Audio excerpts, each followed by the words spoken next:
If someone else says like, "Oh, I have a headache," I'm like, "Oh, just take a painkiller."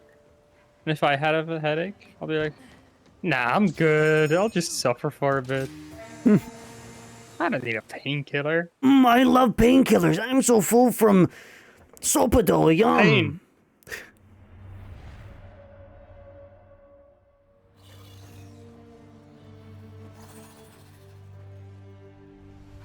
The Lord has once again settled in his rightful place.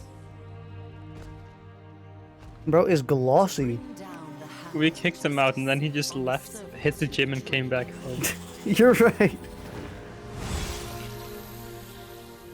I thought he chopped it in half. Damn, that would have been so cool. the wicked.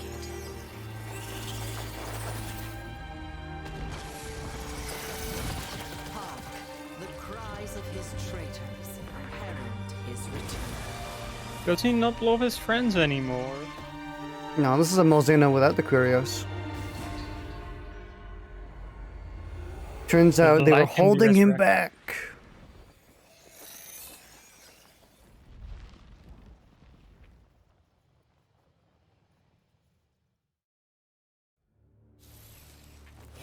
I'm ready. Damn, completely new lighting too. Probably gonna get the go and do the route for Let us protect the kingdom. some stuff. Forgot what these are called. The bugs. Spirit birds. There we go. The spirit birds. We gotta get the spirit birds. So, do you think this thing is gonna be like hard, really hard? Like we're gonna fail this quest a dozen times, maybe even not finish it this stream, or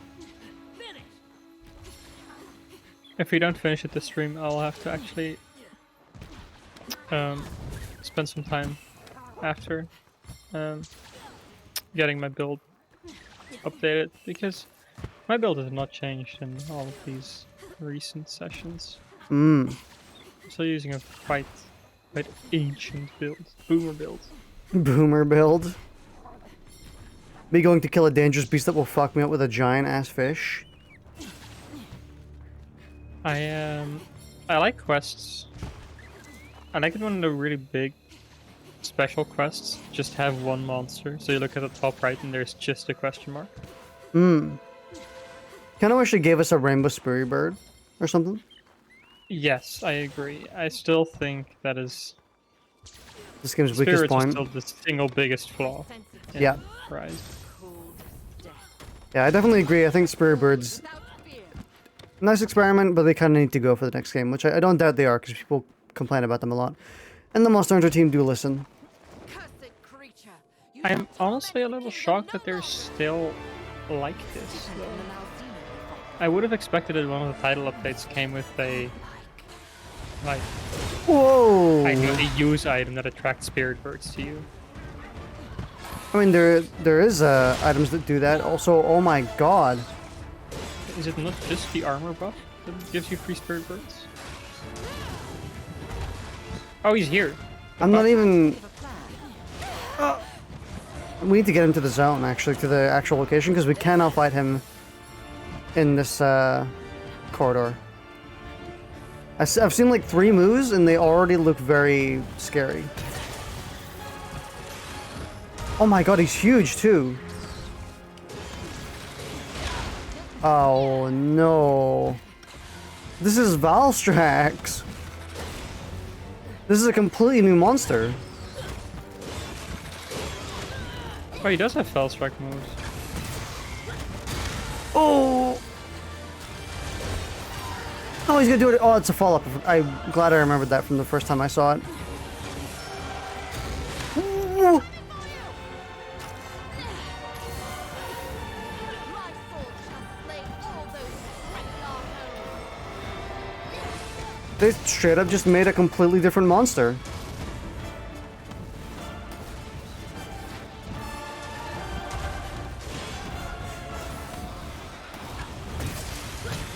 Stun, got a stun. It's weakened. Strike now. Great call. Let's fucking go. Failure is not an option. They have a very strong head, by the way. I only got 590 on my biggest hit. I think this is definitely going to be a monster you're going to need to roll into. Am I good? I was on the ground for so long. He's gonna tail swipe me. Oh no, he did. It is so powerful. You must stay on our toes at all times.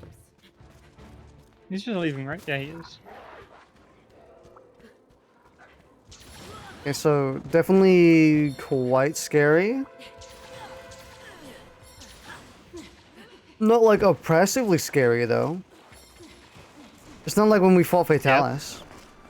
Oh yeah, they haven't even like gone into a new form yet, you're right. Fuck. Yeah. And they're absolutely gonna do something wild, aren't they? Yeah, for sure. He's gonna have a crazy new.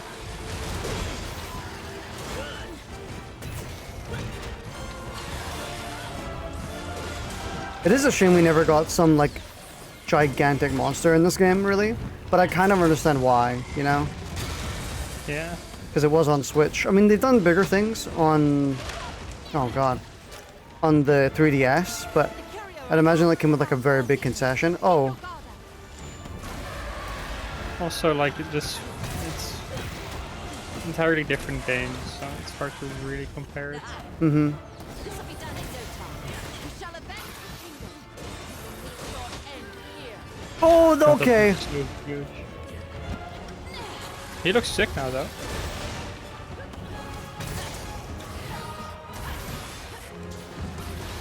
Oh! I'm glad that hit. Oh!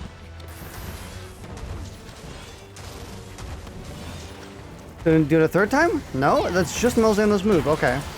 I really would have thought that would have had like a third follow-up. Oh. He has Curios beams now? Uh-oh.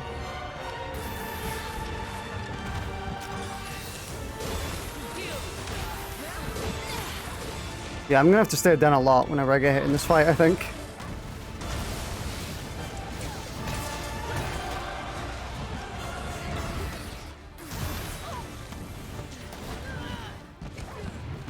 Give me opening. Yeah, I got it. Did he just transform a second time? Oh god. This very much felt like the explosion. Oh! Goated cat. It very much felt like the explosion from Angry Monsters, wasn't it? Oh yeah, you're right. From the infected boys. So the dragon, you have to restart all of your progress if you die. You gotta restart from the very beginning of the game again. Monster Hunter Deathless permadeath run.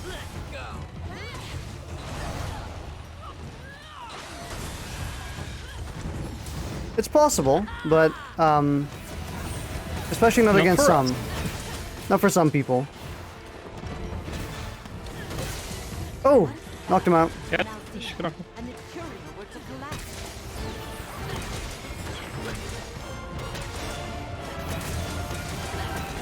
Ah, I hit his hand with my big hit. That's so sad.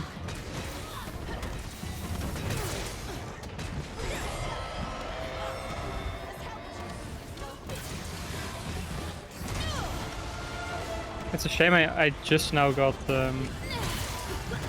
what's it called?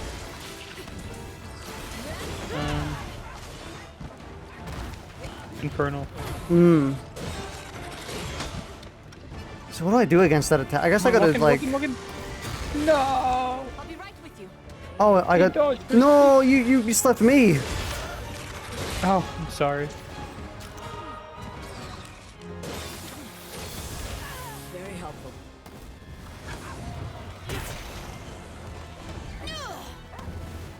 No, I'm leaving. After it. Enjoy the food. Unless they have some sort of other. I mean, they're kind of slowly making their way towards their castle, aren't they? So is this going to be like a? Has it fucking? There's a windy bit on the map. Hmm. On the bottom left. Is that new? That's Oh, new, right? whoa. Okay, maybe it's That's not going to. I got grabbed. What is this grab? I'm gonna walk here and see what's happening over here. I'll join you in the fight in a moment. Oh, I walked over here and it's gone? Hey, Sneaky Man Tim, how you doing? Yeah, I walked over and it left the map. Ugh.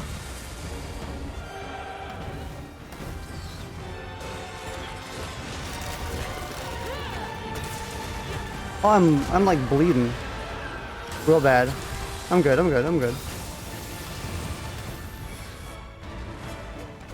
looking for streamers who you could eventually hunt with? Maybe if we do puppet lobbies at some point, which is possible. We can maybe do that and get to 100 streams of Rise. Okay. We were going to do the same with Frontier at some point.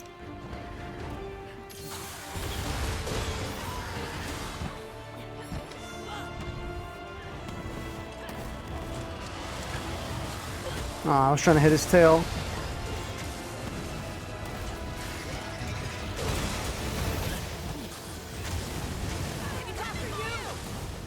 You don't expect to just appear and jump in. Yeah, we should do, considering Monster Hunter is the most popular thing we do. Ironically, saying that, it's very weird. Yeah. Definitely could hold, like, play sessions at some point. No, Google, I don't all buy a PlayStation for some point, says my Google phone, as it tries to recognize what I'm saying. You're an insect glaive main? Insect glaive main based. Incredibly based. No, I'm gonna die. Yeah, incredibly based, especially in Rise, where it's, like, kind of dookie. I mean, it's still fine, it's just a little sad. Yeah. It's still fun. The only reason I'm not playing Insect Glaive more is because I really enjoy my egg build. If it wasn't for this specific build, I would be playing a lot more Insect Glaive. I think if we make it flinch, it'll like fall into the water here, or the goop. Oh, well, or it'll just die. That's fine enough too. No. Infernal Melody. Thank you. Big Donka coming in. 811. Oh, the cat popped Kittinator while he's on the ground. Oh, we're playing Toho now. My. Oh. Bro is pissed. I don't have Dust of Life anymore. I'm good. I have max potions. No. Oh, nice. You're an oxygen main. You don't play Monster Hunter Rise. You should consider it. I'm sure eventually you would find it really fun.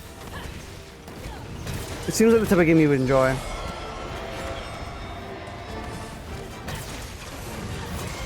Probably just a matter of like not being able to run it, or having to run it on like a cloud. Nope. Nice. What did you break? I think it was your dog, actually. And I think the dog broke the face. Based on the fact that I saw a projectile flying in the general direction of the face. Ah, it was inaccurate, but I got it. Yeah, it seems like it's slowly making its way towards its nest. Normally they go to like a new place immediately across the map. Yeah. It also might be worth noting that Monster Hunter is kind of in this weird state right now where Rise is finished, like Rise is completely done. Let's see what's at the end of this madness, shall we? And the next Monster Hunter game is kind of on the horizon.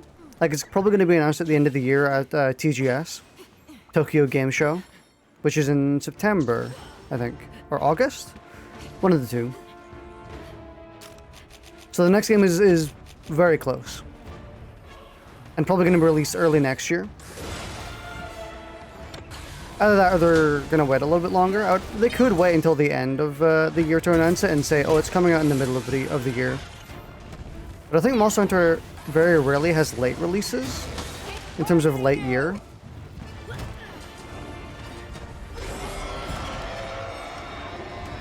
Get earplugged. But I'm hitting so inoptimally.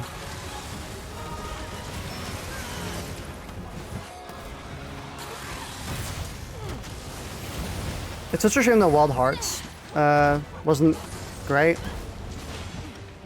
Because I kind of like that game's aesthetic when it came to the monsters. I mean, did they fix the performance yet? No.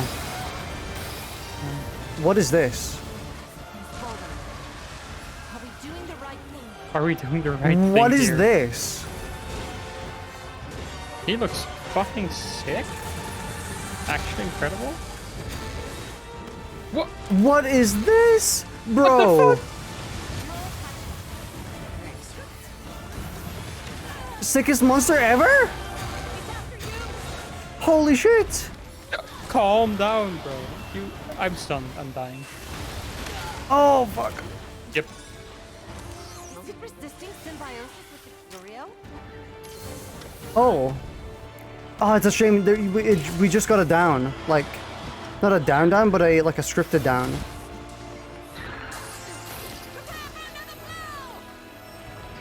Let me go. And I had to quickly go grab some stuff from my chest so I could actually have some powders again. So I didn't What? have any healing. Oh my god. I did not drink my armor skin and demon drug. Yeah, neither did I. I was planning on it and then we kind of suddenly stumbled upon it. Oh my god, this monster has like 400 moves. Oh, it's doing like big combos again. Yeah, I don't think you can actually attack it during this state, really. If you try, you just kind of die. I'm dead. No, I'm good.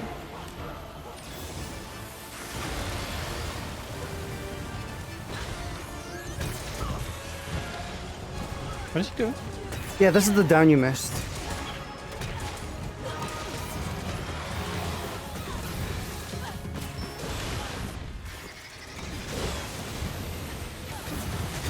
Monster Hunter Dev's creating the sickest monster of all time. Holy shit. Oh, he's capturable. Huh? Is he? Yeah. Oh shit, he is. Really? Already?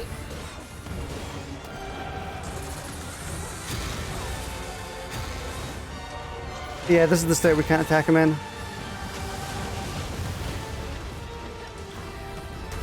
Fuck, he's watching me. Yeah. Yeah, it's impossible to attack him when he's doing the combos.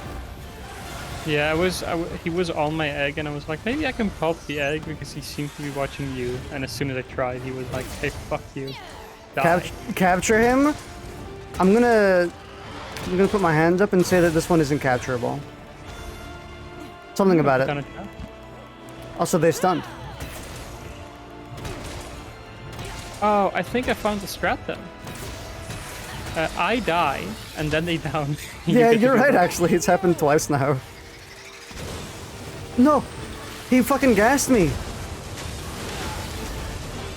They're doing like the fighting game thing where they like do a move and they're covering themselves with projectiles, so I can't punish.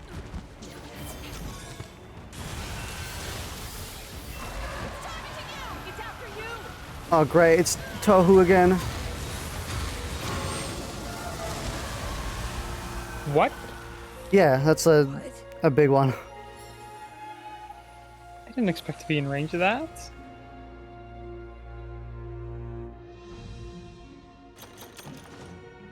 Damn. Bro is kind of fucking cranked up. It's crazy. Cranked up. A special quest has been added. Take a look at the quest list. Stun a large monster 2 times.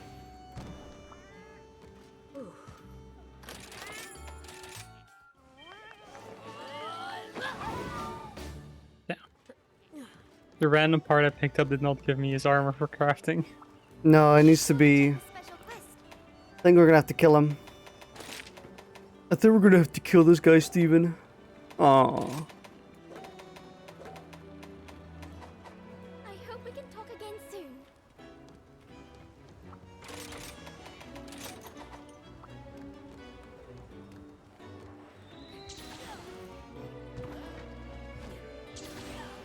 Well, at the very least, I don't think we're going to be stuck on them for days. I think we're probably going to beat them this stream.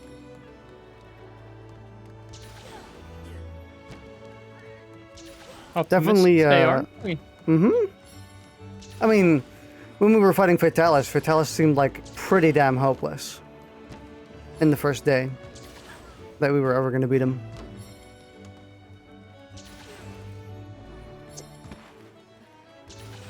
What is the timer like on this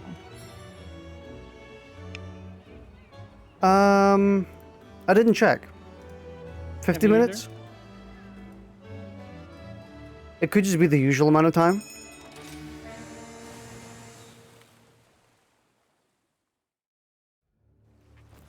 Let's go.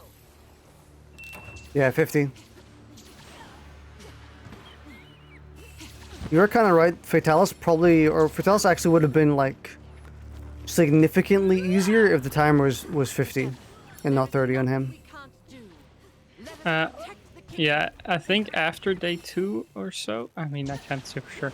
There was definitely a point where we were totally, mostly fine on actual fighting, and it was just a timer. Kinda. It did take quite a while to actually like learn how to properly get rid of his but moves. We definitely had a point where we would have killed him had we had like 5 or 10 more minutes. Yeah. And then it was just that little bit of damage optimization that we needed to do.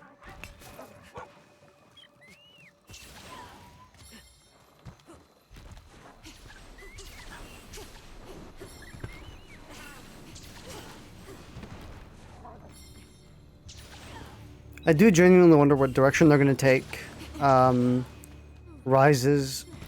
next game's progression in. Because in this game, we get like, or the hunters get like absolutely insane armor, skills, counters, everything. And they had to like juice up the monsters to suit that. Where they made them all like these massive like Tohu boss battles. You know? Yeah. The nice thing is that I like this. I think having your hunters be crazy powerful with really fun, crazy weapons, and having the monsters just still be strong enough to counteract that is really fun. And I'm also very much down with the more simple weapons. And monsters are just big fucking beasts you have to kill. I think both are fine. I'm kind of wondering what they're doing with thematically, really. Because this is more of a Japanese-inspired game, obviously. I think it's going to be more like Worlds. Because that's the one that people are, you know... God, his range! Yeah, that's the one people are the most excited about. And they want to see that, like, setting return. Like, the very medieval setting.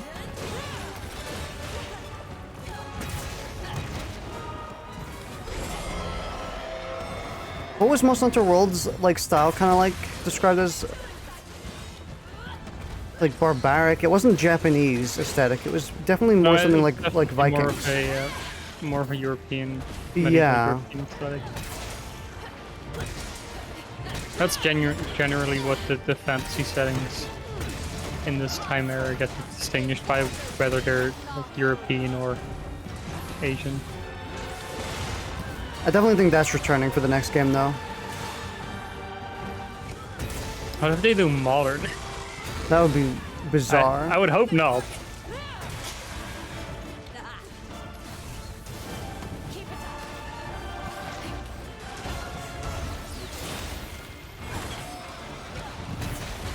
But yeah, I definitely actually don't mind the, like, cranking all the monsters to 11 strategy they did in this game.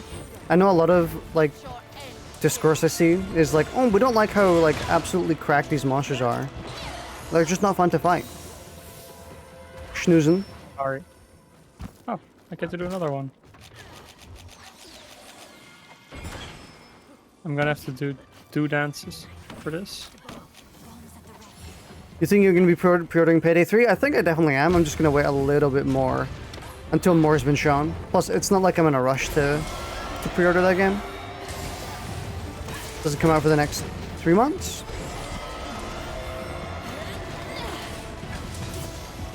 You know, I really like... What the fuck? Oh, sorry, no. Go ahead, speak. A really weird shift I've noticed in the way that I play video games over the years.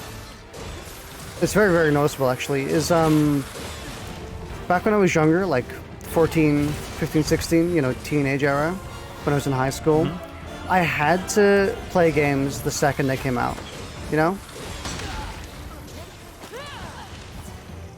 Like, I skipped school, and my parents didn't even, like, contest it, because they knew that Halo 4 just came out, and that I was not going to budge.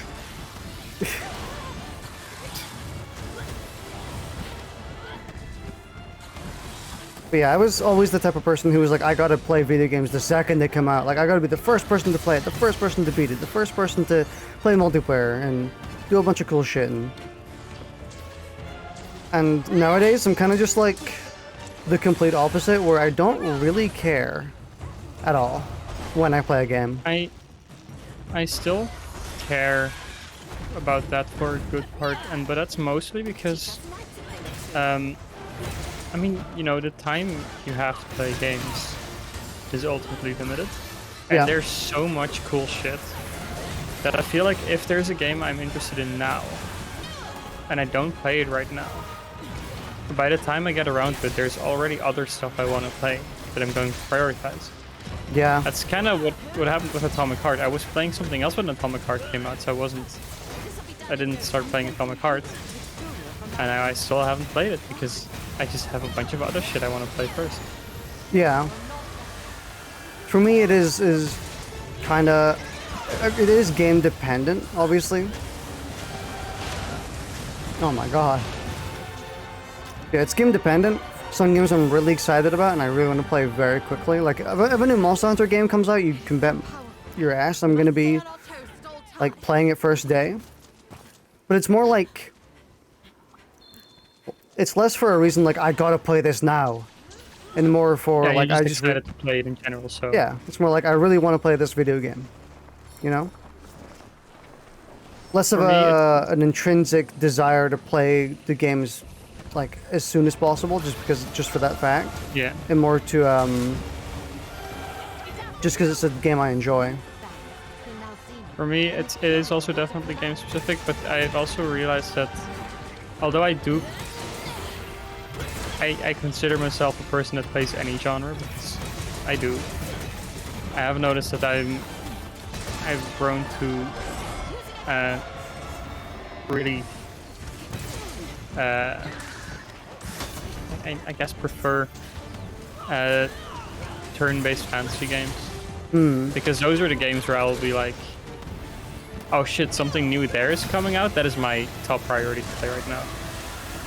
Which is why during the game show, and they showed Miasma Chronicles, which was the like one of the weird looking strategy games, I added that to my wish list instantly, and I bought it like a day after. Now I'm just finishing a different turn-based game, and as soon as that's done, I can go play Miasma Chronicles. Just like I'm at the point where I'm like, I kind of wish this game would be over faster just so I could play the other one earlier.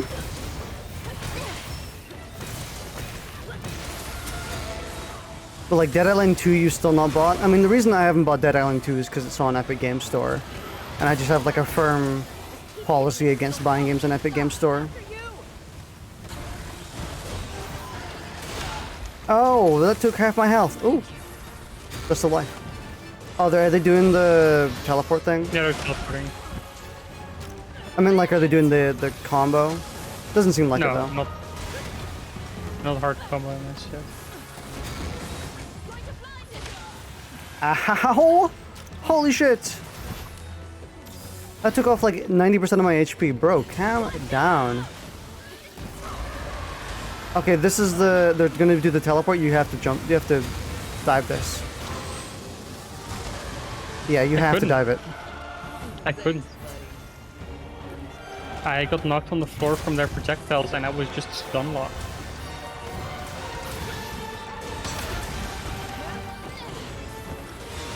Oh, I had to do that, otherwise I was gonna die, goddamn. The only turn-based game you got into was Fire Emblem Pokemon and Octopath Traveler. I really want to get into Pokemon, but like, I'm gonna be really harsh here. I think all the games look garbage. Like, I don't just mean like visually, both visually and like, they just never have like that interesting of a gameplay. No, the gameplay of Scarlet and Violet was very good.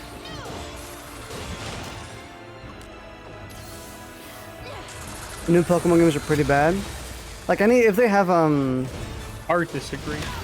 oh my Scarlet god. and Violet are some of the best Pokemon games. Oh my There's god. actually a bunch of new stuff in there. I can't get close to Malzeno. He keeps doing attacks that's launching me away. I will say I could not get into Octopath Traveler. I started playing it, and I was like, this is grindy, which is not inherently wrong, but it's bad, but it's grindy in a way I just could not get into. So I kind of just dropped that game very quickly. Scarlet and Violet is pretty good. Love me some Fire Emblem. Though. Fire Emblem is very fun, even though the story of Engage is actual garbage. I think I'm just a fan of like more active games in general, which is why I don't play turn-based or strategy games.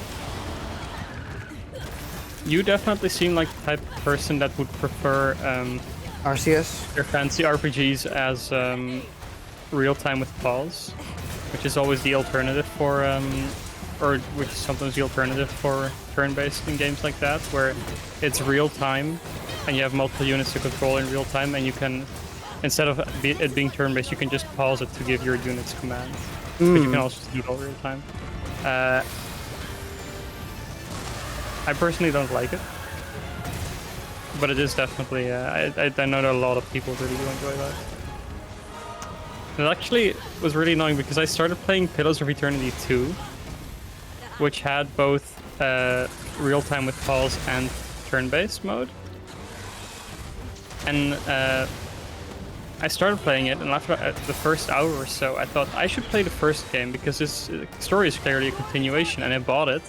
Then I found out the first game only has real-time with pause, and I instantly refunded it.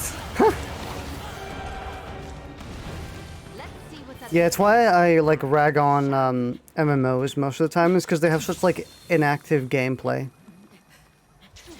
It's the big problem with MMOs is that the gameplay is really fun, but it just takes a long time to get. It's like the max level gameplay is a ton of fun, but it's max level gameplay and you have to get there first. And it is just a time commitment you have to make to get to the fun part. And I personally still enjoy the low level bits, so for me it's not a big deal, but I definitely can see why you just not want to deal with that. Okay, they're doing infinite combo, so we can't do anything right now. I did manage to hit them with egg, but it did not. Shooters, for me, shooters are. I used to be like, oh, I'm a first-person shooter gamer, and nowadays it's a shooter has to have a specific draw for me, otherwise I just cannot care. Something like CS:GO will still always be one of the best shooters for me, just because it's. I know CS:GO is just like not just shoot people. Yeah, I mean CS:GO is far more about team tactics and like micromanagement than it is about shooting. It's less a And shooter also, and more like a strategy game, but you're playing each unit. Any kill I get in CS:GO feels way more earned and skillful than in something like Call. Yeah, because one kill is like you're like it's like eliminating a chess piece off a board, you know? Yeah, and it's also just like the way the gunplay works. It's just like spamming a corner isn't going to win you Counter-Strike like it might win you Call of Duty. So first person or shooters for me either have to be like single player games that I play because I just like playing story games, or they have to be something like Call of Duty Zombies, which I will play because I think Zombies is a very, very fun mode. Yeah. I'm not going to be playing it just for the shooter, just for the fact that it's a shooter. Especially, you think Payday's like a really good shooter. I mean, Payday is like honestly the like pivotal shooter for me, like the key shooter that I enjoy. Just because it's like it's got everything that I would want, which is like, you know, really deep addicting customization and choices and builds and shit like that. Tons of weapons variety and like mission variety. So it's got pretty much everything, and also like 4-player co-op, horde shooter. I have no healing left, basically. Yeah, my primary intake of shooters now is single player or co-op. Yeah. Unless it's CSGO or Valorant, in which case I will totally play. Like, for example, you could also consider Sea of Thieves a shooter, but its focus is far more on other stuff, you know? It's way more like an open world action game than it is a shooter. Like, it does have shooting, and it's gonna... Oh, fuck, I've got no stamina. Yeah, I just went back home to restock and stuff because I was getting a little scary there. I also finally drank my potions. Oh, fuck. No, you fucking bitch. His head is like over the wall. I can't reach it. Survival games are weird to say because they're also different.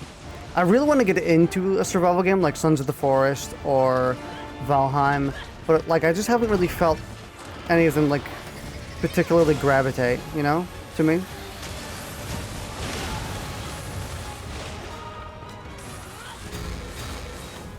Like a lot of them are just kind of too tacky, too kind of janky looking when I want something a little more... Oh fuck, I'm gonna die.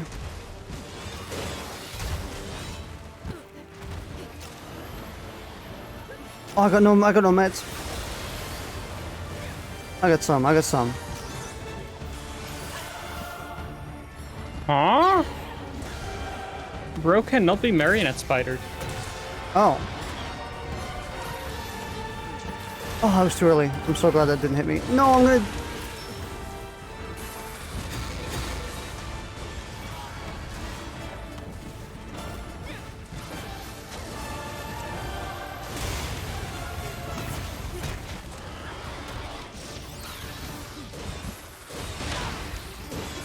I really wish that I could have Oh, fuck. I really wish that I could have enjoyed, Oh my god, I'm so dead. Yeah. I really wish that I could have enjoyed Modern Warfare 2. But I know, the game was ass. I did not enjoy that. Because it's a shame, because I really enjoyed the first game. The first game, the reboot first game that came out.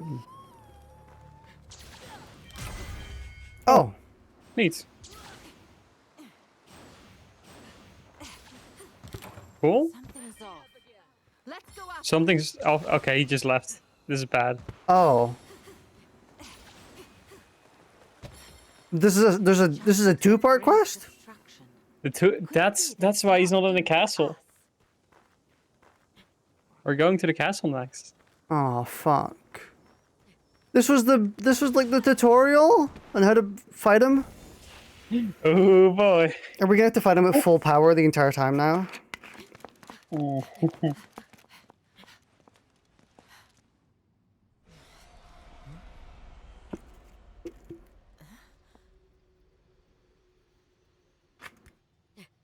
Hold it. Something's off.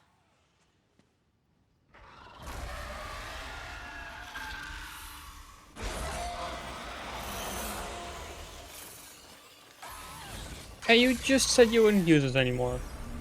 That's cheating, bro. I think he's blowing them all away.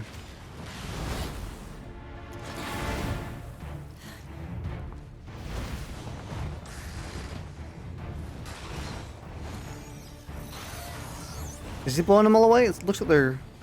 Malzeno's not attacking us. He's vibing. Maybe it's still in control of itself.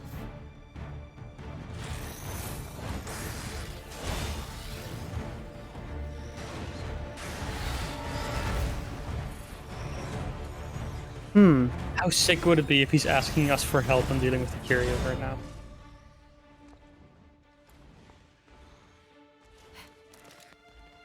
The kingdom. And everyone important to me were laid to waste by Malzeno.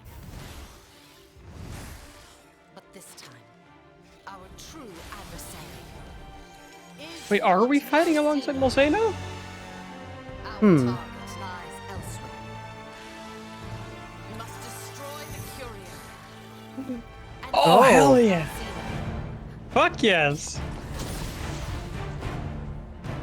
We get to fight small bats.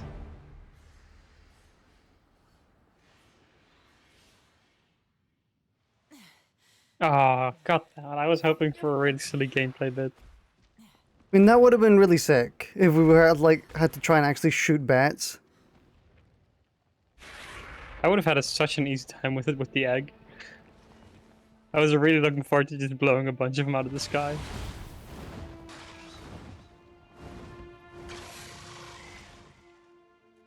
The guardian knight of peace in the kingdom has returned.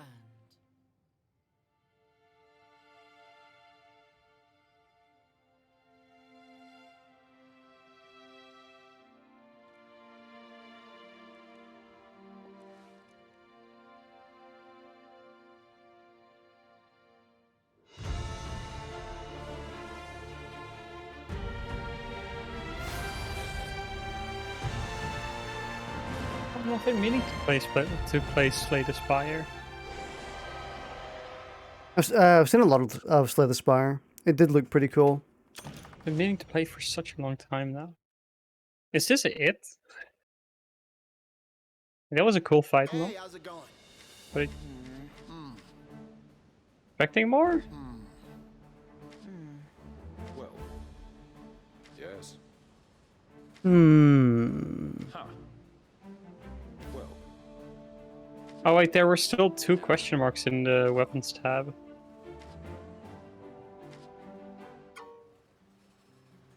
yes.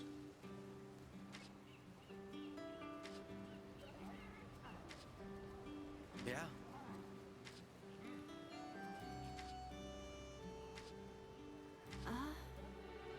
Is this the end, or is this not the end? I mean, the question mark tabs might be because you haven't fought some of the prisons.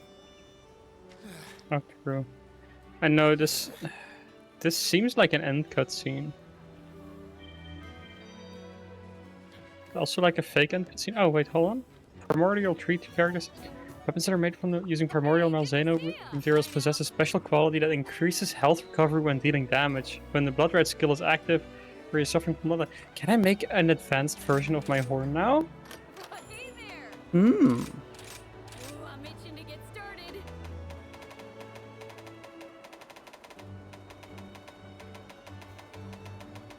Is this... Hang on. Let me have a look at this armor. Is this armor, like, cracked as fuck? Step in, shall we? There's no armor? Is there no, no, it weapon is. either? Oh, this is... It's like Fatalis armor, kind of. It's got, like, a bajillion 4 slots. It looks really the cool. Fucking weapon has 3 4 slots as well. Oh, so yeah, this, However- this helmet is super cool, by the way. Mr. Hammond taught me to good use. I'll go check in a second. This horn doesn't have the infinite sharpness thing anymore. That's very sad to me. Alright, let's make it happen. It's kind of a gimmick anyway, but I really liked it.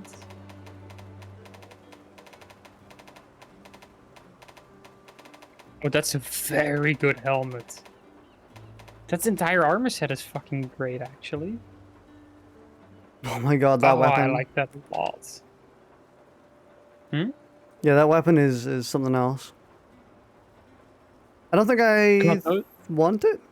Question mark? Yeah, I really like this fucking armor piece. Holy shit. I'm making that as soon as I can. I'm itching to get started. Let me check the insect glaive.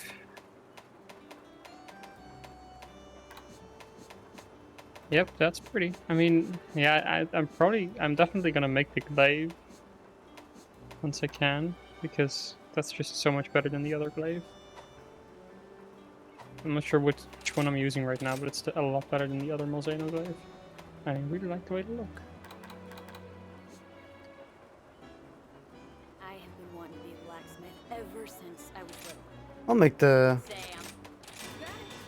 Sam. helmet. I'm also using 2 Mosano pieces. So now we gotta actually look at the skills, because I just looked at the visuals and completely ignored the skills just now.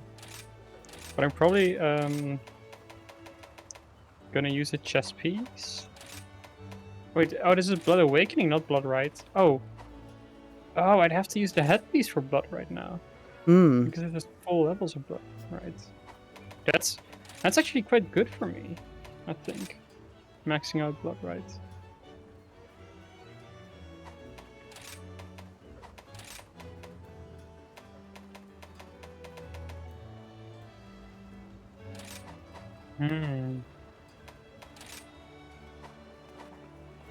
Heartbreaker level 3 in the legs is kind of nice.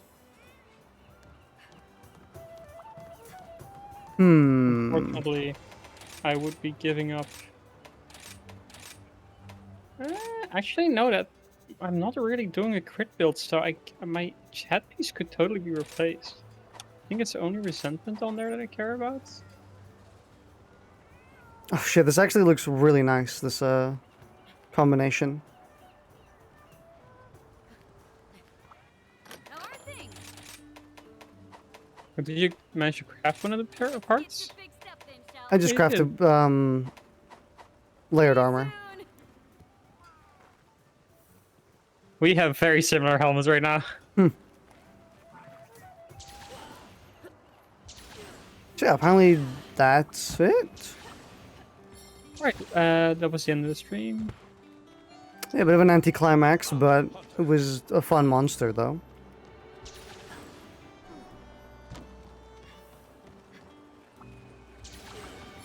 It's a shame we may never have like a Fatalis moment ever again, just because like our competency is way higher as players. I've been considering the same as well. I still think, no matter how cool Fatalis was, I still consider Behemoth to be an absolute highlight in Monster Hunter. Mm-hmm. Entirely because we fought it at, I think, the perfect time, where we were both new enough to Monster Hunter that we could not just go in and fight him.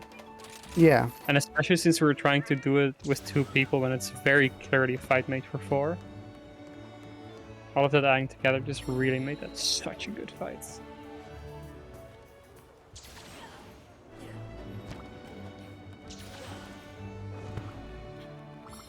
Thank you for stopping by.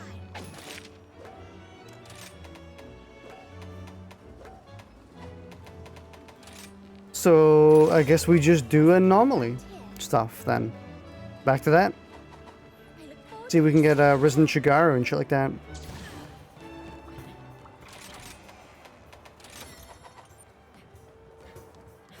So what is your anomalous ranking?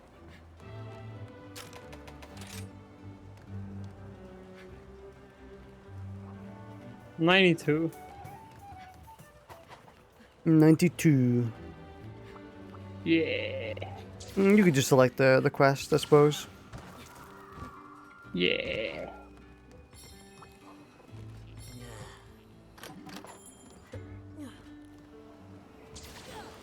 Maybe if you do a rematch, you actually do kill it. Yeah, I was fucking considering something like that as well. That makes sense. The way it tends to work.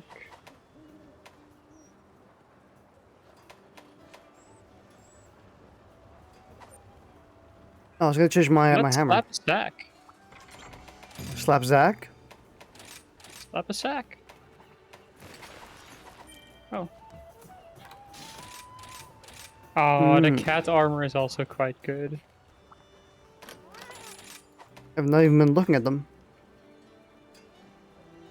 Dog armor's kind of they're both a bit eck. I mean, the dog armor is very fine. I think that the helmet actually looks quite good on the dog. Let's go.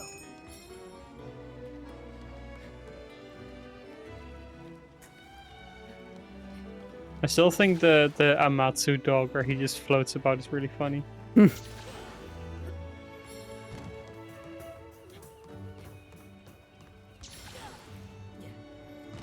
Good, I cannot wait to see what they do in the next Monster Hunter game when they have like the full power of the home consoles and PC. Because then there's gonna be like no limitations, and they're gonna throw some absolutely like insane shit at us. I'm ready. They could seriously throw some massive, gigantic monsters at us. Super detailed, super graphically intensive, like in-depth mechanics and stuff, and just in general, I really hope we do get some Omega hard fight at some point, because I do kind of want to experience that again, that like us having to grind a monster for that long, like Alatreon, Vitalis, Behemoth, etc. I think I would like, in general, the monsters to be a bit scarier, especially if they are continuing the trend. We talked about where the hunters have a lot more tools. I would like the fights to not just be more like complicated in terms of mechanics that are available, but also just be scrape harder. Especially since you can just, like, a lot of weapons have counters now.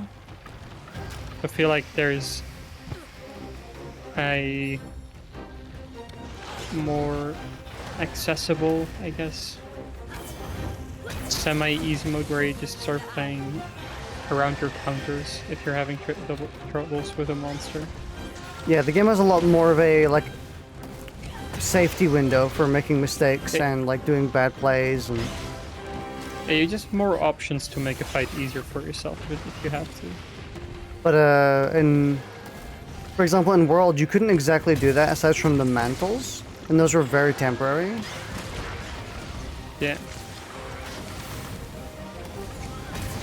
With Alatreon, So we had to just learn. We had to like from start to finish learn that fight, just because like the moveset was like we had to counter it, you know?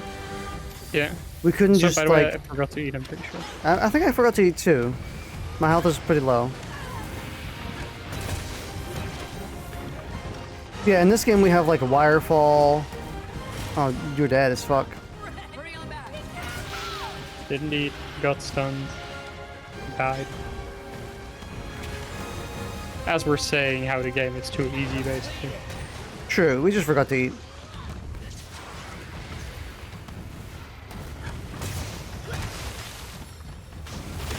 But yeah, something, you just get so many, like, mistake fixers in Rise. You have the wirefall, you have,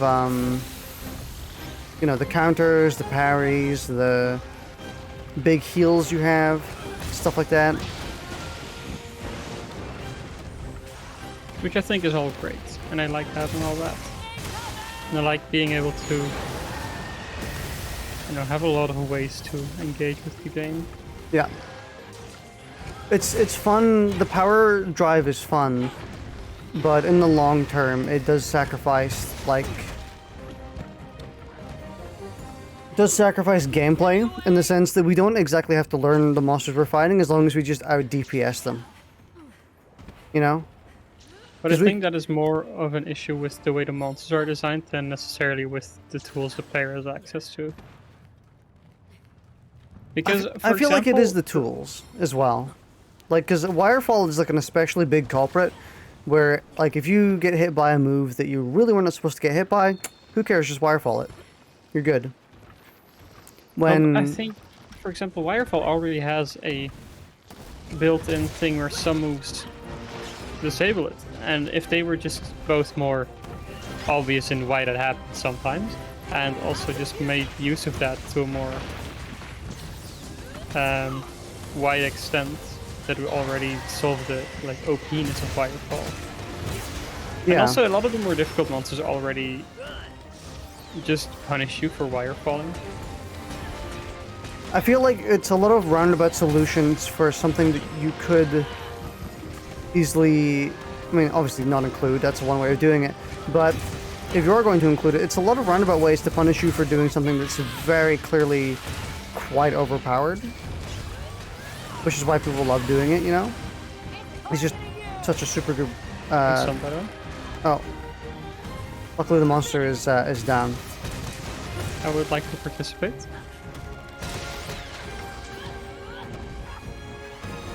But I kind of do hope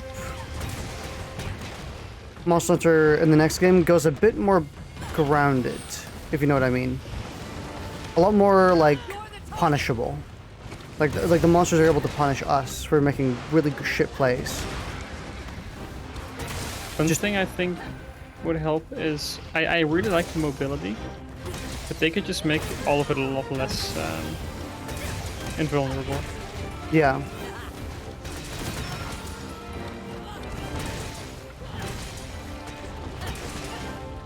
Because I do think a lot of the big reason that Alatran was hard, or most monsters in Monster Hunter World was hard, was because, again, whenever we got hit in those games, it was a big deal. Which is why Alatran was so hard, because we had to eventually learn to not get hit almost any during that fight, to both meet the time requirement for his elemental discharge, and just because we had like a very limited amount of healing. The same with Fatalis, we had to get hit like a lot less than we were in the beginning, just because of the time limit. Because we just weren't doing enough damage in time. But in this game, if you're not doing enough damage in time, just Wirefall and you're back in the fight. Get knocked away, heal, or Wirefall and heal.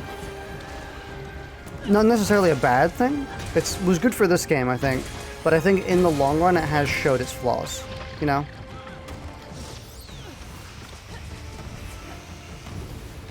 Where I do think, and Monster Hunter fans have been wanting it as well, but I think going back to something more deliberate, where like you gotta learn the monster's moveset, you gotta actually like internalize all the moves they do to properly counter them and shit like that. Like more like Monster Hunter Frontier, for example, where like you have specific time windows to attack, and if you attack outside of those time windows, you get fucked. You know? Yeah.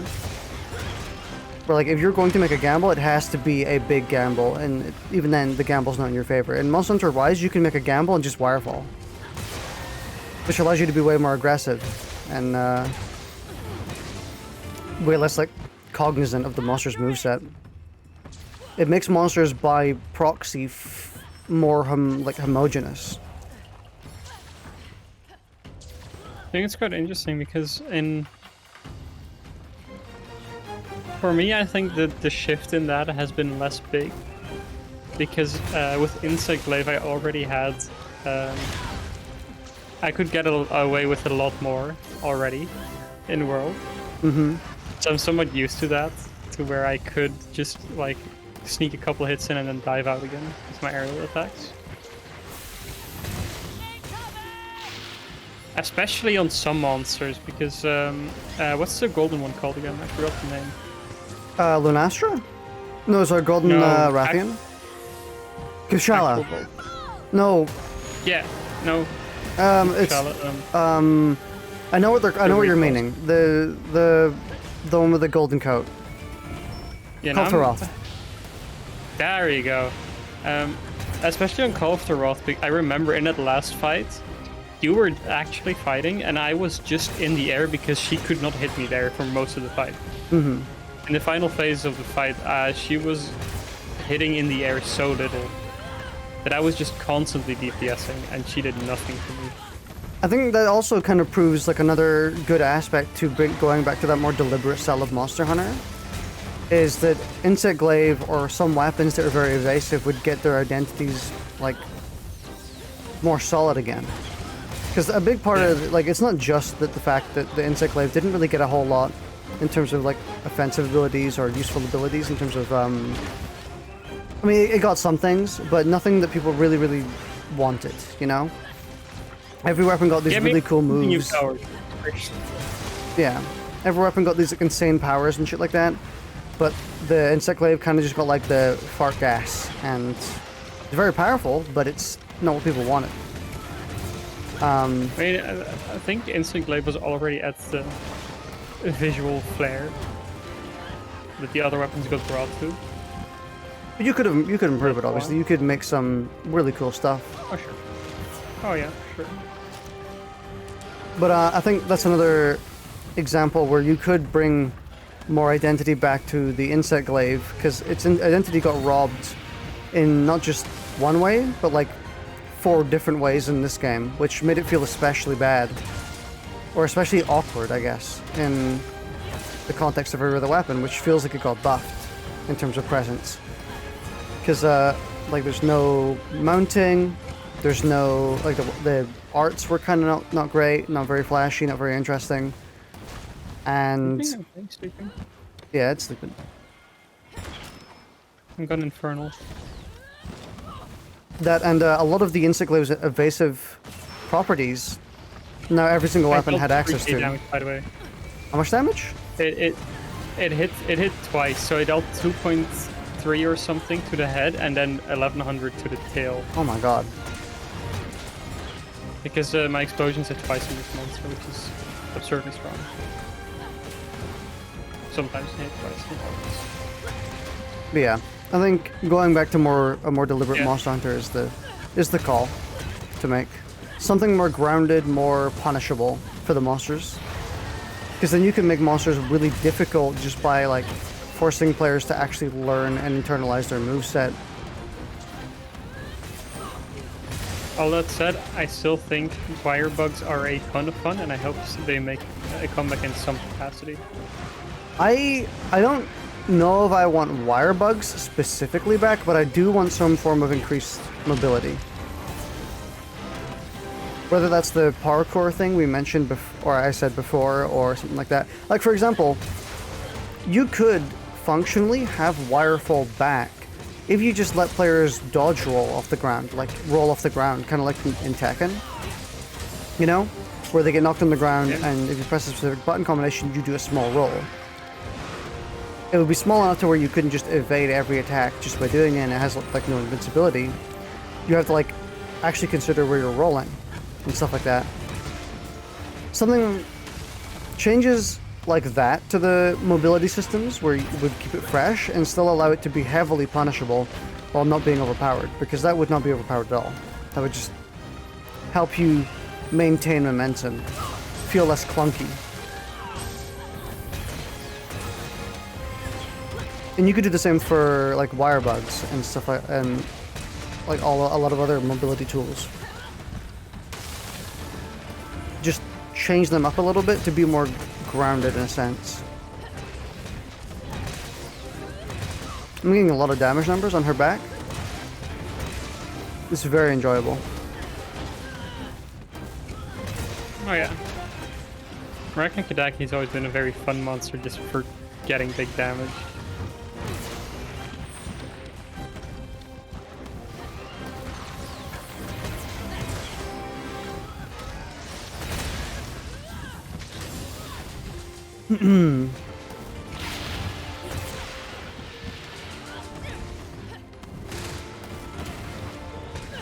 I guess I'm also kind of asking for like a slower Monster Hunter, in a sense. Like, give us the fast movement, or some faster movement, and some evasive options, evasive tools like rolling up the ground or something like that. But then make the overall gameplay slower and more deliberate. more intimate between you and the monster. Less mashy, jumpy.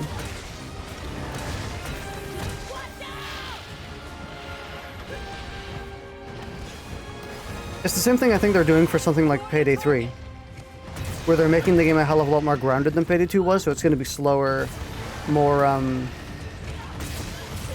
deliberate. There's less cops, but each one is more dangerous. Small little changes like that.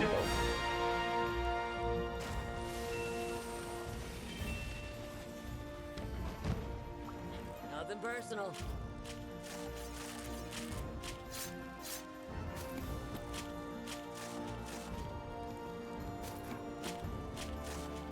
It does make me wonder just how many changes there's going to be in the next one. Because usually every game has some, like, massive changes.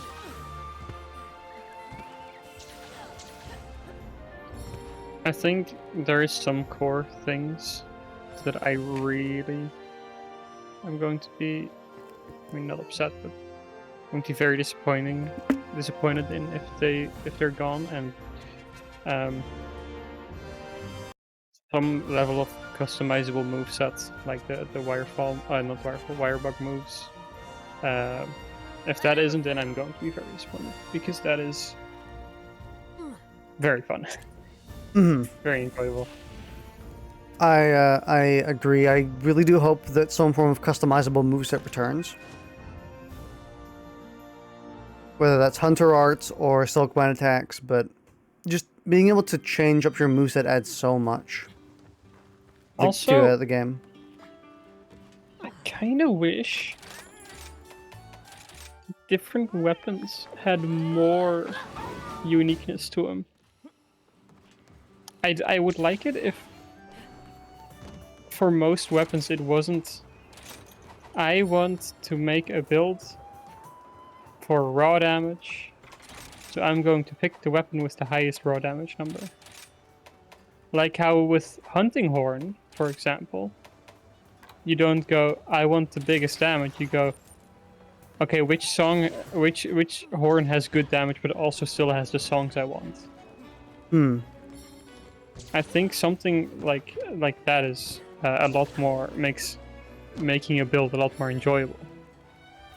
It's like, okay, which songs am I willing to give up to get the a better horn?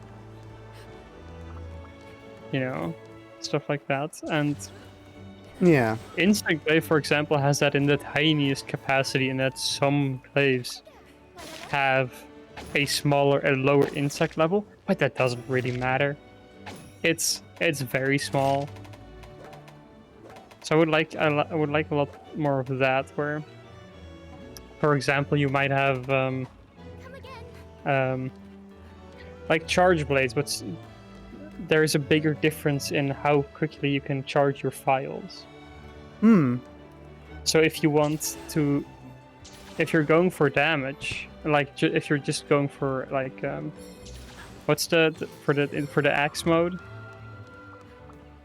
you might not need repeated file. I'm not exactly sure how that works, but you might not need repeated file charging as much as if you're going for SAED build.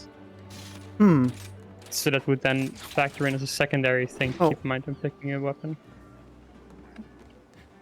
Yeah, so basically just adding more things that changes between each weapon variant. Yeah, because currently you're looking at 1, maybe 2 stats.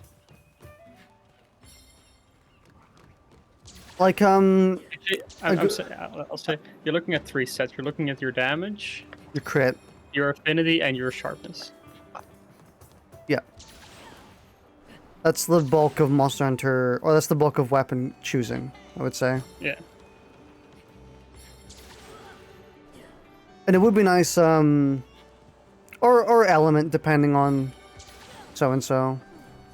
Because element is apparently really They sort good. of factor that into damage. Because it's still just, if you're going for elemental build, it still kind of boils down to get the biggest number. Mostly. For example, on dual blades, you can make it so maybe You know how dual blades occasionally have 2 different elements on them? Yeah. Something like that, but you get to choose a few. Like this dual blade can have fire and water, or fire and electric, and like you get to kind of like pick the element a little bit within a constrained menu. And because there's like a choice there, each one can have different choices, and eventually, like you use already, you can see that spiraling out of control in the amount of choice you have for every weapon. Because if each dual blade Exactly. has 3 elements you can choose from, and let's kind of like even like a small amount, honestly, it has to be limited. I feel actually.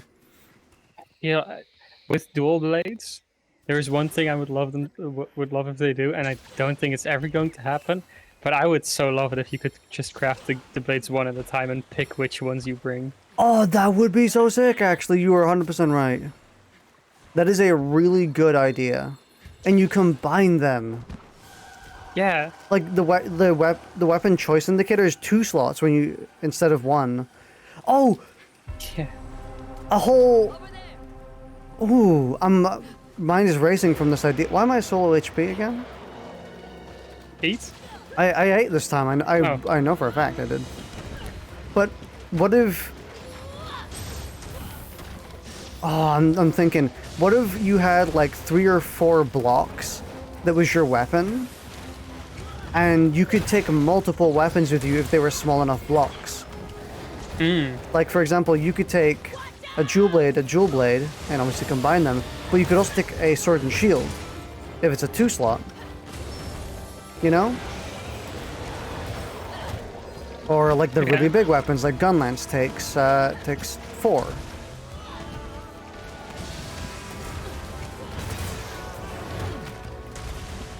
So you can like weapon swap mid-match if you need to. Maybe even then carry different elements with you. Yeah, I was going to say it would be a nice way to use sleep weapons without them becoming infinitely weaker after the first or second sleep, because you're not getting the third one. So at that point you kind of are wasting a part of your weapon's power. Oh my god, every single monster is here. Kaiju fight!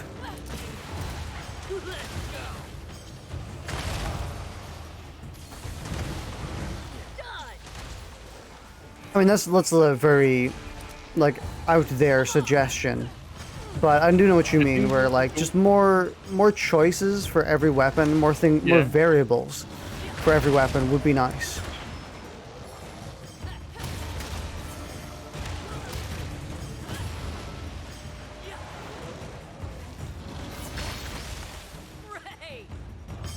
For example, on another variable you could add is maybe the amount of files you have per charge blade changes. So you go from like 3 to like 4, 5, 6, or add more variants of the because there's impact files and there's elemental files in charge blade. You could maybe add something else there to make it a little bit. Because that system has always been a little weird, in my opinion. It's good, but generally, depending on the balance of the game, one is useless and one is good, typically. Yeah. Or like one is one is decent and one is extremely good, depending on the build. Obviously, depending on the build, both are pretty useful, but there's always a meta. There's always like, and the unfortunate thing about that is that if one is not that great and the other is really good, that literally cuts the possible amount of weapons you have in half. And if it doesn't, that just means the list is too skewed in one direction of having too many one way either way, you know? It kind of just, when if you added like a couple more variants, and obviously this will require balancing and actually making them all semi-useful. But I think having just 2 is a bit of a disservice when you could have more than that, and it would be really cool. What's the difference between them? Impact files go in a straight line, and they deal stun. Right. They deal stun damage, and like raw damage. Thank you. But element files deal pure elemental damage, and they go out in a pyramid. A triangle, I guess, more accurately.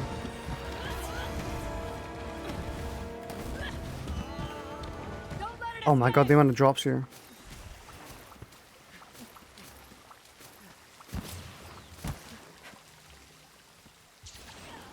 There was they have been like consistently removing variables. For example, in Frontiers, I think was it Jewel Blades or Sword and Shields, one of the two or both, have a length variable. Where some of them are really longsword, I think. I think like a lot of weapons actually have it. Yeah. In Frontier. Yeah, that was a variable on every weapon. It was just the length of them, and the changed length made it so it was another thing you had to choose from. Do you want this really stubby but powerful weapon, or something that's a lot longer than usual but kind of weaker? You get to choose the range of your attacks. That's probably a good example of the type of thing that they could be adding to make every weapon unique and give more variations to the trees. Something that could be somewhat interesting with glaives would be like a distinction between heavy glaives and light glaives. And heavy glaives are get a better grounded moveset, but a very limited or a lot more limited air mobility. And the light glaives give you extra aerial mobility but weaker ground moves. It's kind of like the bow guns, but it's more condensed on different weapons. Where like every bowgun has different ammo types. Yeah, like bowguns are other good examples besides the besides the horn I mentioned earlier, where that level of that extra characteristic you have to look at when you're picking a weapon already exists. And I really like it for making builds. Because I know I could be dealing more damage. But I choose to deal less damage so I can have the advantage of the sharpness songs. Because I think just like as a convenience over the course of a hunt, that is worth the decrease in damage. And it's the same with guns. If you're like, hey, this has worse sticky ammo, but it gives me access to paralyzing ammo, for example. So.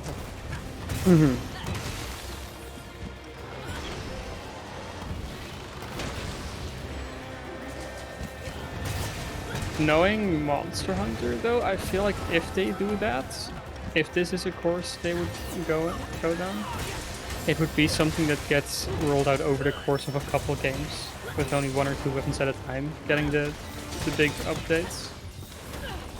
I feel like if they were to introduce this, it would be... They would add it to every weapon that doesn't really have something like that right now. Like the Insect Glaive already has it, the... what's it called? Hunting Horn already has it, so they would probably add it to something like the Sword and Shield. Doesn't really. It has the Kinsect, but, you know... Right, a Kinsect is a secondary thing. Yeah, you're right. That's But any weapon that has... they would kind of like even them out first, I feel. Yeah. Or they would make it very, very universal. Where, like the length one, just apply it to every single weapon. That could be one that they could add and then put in ones over the course of a few games. I was gonna make a joke suggestion for guns, but that just made me realize that guns already have this to an even higher degree, because guns also have the like left-right deviation and recoil and stuff like that, all of those extra stats. be so cool to have on other weapons as well. What if there was like attack speed as a variable? Like your animations are sped up slightly on certain weapons, or like it's a range where it like goes from 0 to 1, 0 to 100%, or like it goes like 0.6, 0.8, 1 point or 1.2.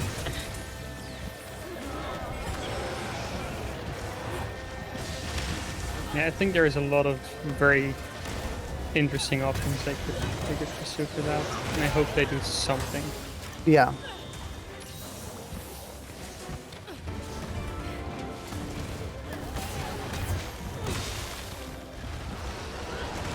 I'd imagine they may just add new weapons to the next Monster Hunter and call that a day, which is fine. I think that's perfectly fine. Adding 2 more weapons, especially if there's something we've already wanted, like the Tonfez Excel Axe.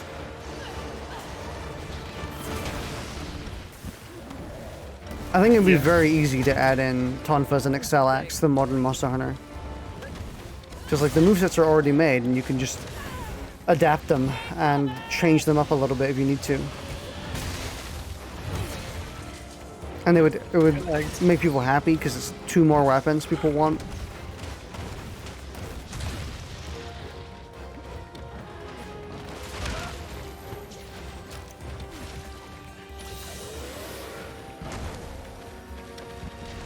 Honestly, another major thing that Wirefall kind of like saves you from is it keeps you like it doesn't matter if you're in or out of positioning or not when you get up.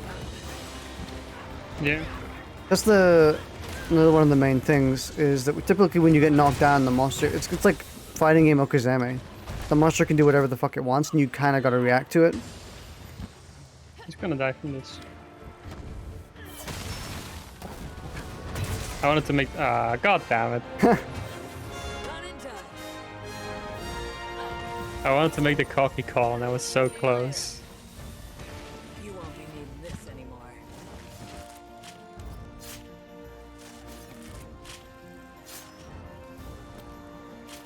Yeah, I'm really excited to see what they do next. And I honestly just wouldn't mind if it was just more Monster Hunter, higher fidelity, more content. I do hope it goes slower in the next game. Less like making everyone blisteringly overpowered and fast and more grounded.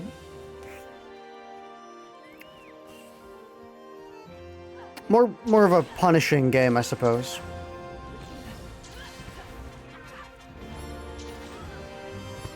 Because I feel like with a series that has such a dedicated amount of players and like really good players at that who constantly want something more difficult, Yes. making it so they have to actually think and like internalize monster movesets would be nice. Yeah, definitely. Also, and this is a more minor thing, but like, All done. get your shit together on the endgame content. Hmm. Try to do it properly on release, please. Yeah, I do think that we need some sort of good endgame in Because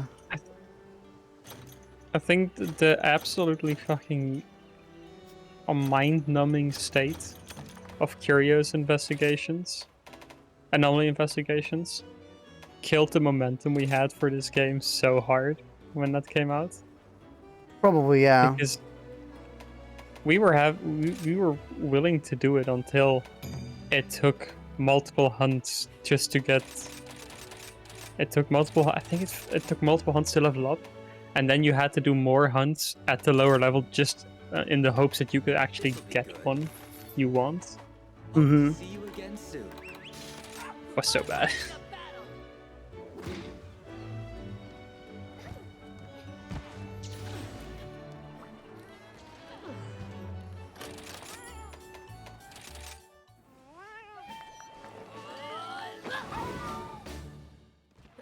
I do think that the anomaly quests or the the best that I've seen them do so far at doing like a proper solid endgame.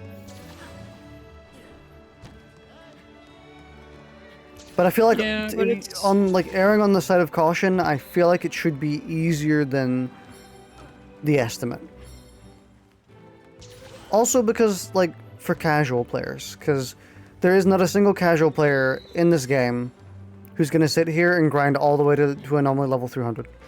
Not a single Oh, one. for sure. I mean, being facetious, of course there's going to be like one or two people. A couple people who do actually do that. But I mean, like the vast casual player base who's playing this game, they're not going to do that. That is too much. And of course, you might say that the end game is for the dedicated people, the people who actually want to do it. But especially when you tie new content to that end game, like the Risen monsters, where you can't actually fight them until you reach a normal level 130, or certain other monsters and shit and stuff. Yeah, Then, I think there has been in the past. I mean, personally, I definitely agree. I kind of firmly believe that all new monsters and all new content should not be gated behind the current endgame. Oh, wrong one. I really wish they would. I'm fine with them being locked behind having done the previous monster, that's okay. But I wish instead of being like, hey, you can't do this until you've reached Master Rank 140, I would like them to say, you probably shouldn't be doing this before Master Rank 140. Yeah. Give people the option, just don't take it away. It's one thing that was praised so much about Breath of the Wild when it came out. Yeah. That you could just, from the instance you left the tutorial plateau, you could go straight to the final boss with no problems. Mm-hmm. And if you were good enough, you could just kill him and be done with it.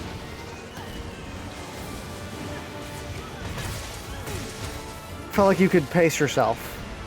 You know? You could actually do it in your own time, in your own ways.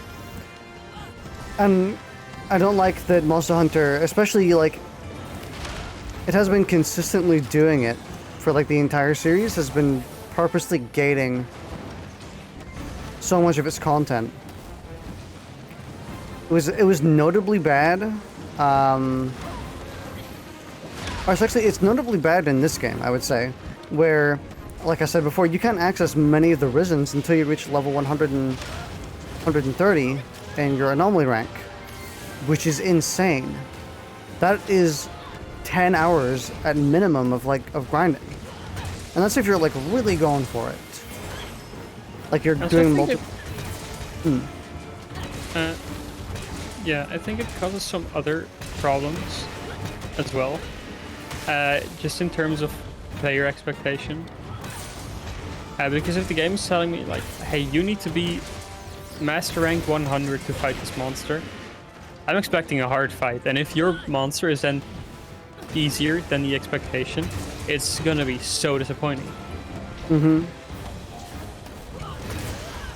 Like, for example, Primordial Malzeno is Master Rank 10, by the way. I'm pretty sure. It just feels like such like an arbitrary thing that they kind of give up on near the end, every single time. Because they gave up on it Fatalis. You had to be a higher rank to face Alatreon than you did Fatalis. Yeah.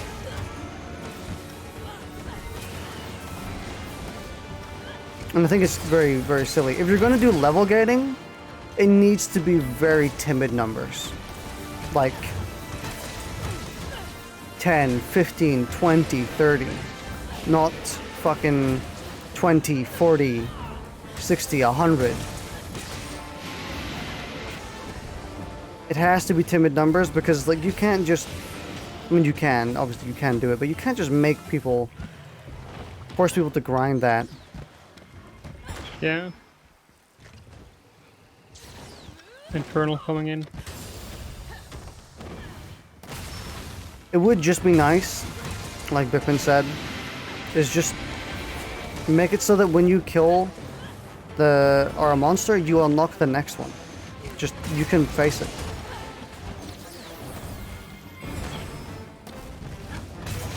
Or when the game is released and the progression is done, all the DLC monsters are just there. Like, you can face them in any order, anytime, no matter what, and just have recommended levels next to them. No gating, just say, Yeah, hey, actually. you should probably be like 100 for Primordial Mosano, but if you wanna go further.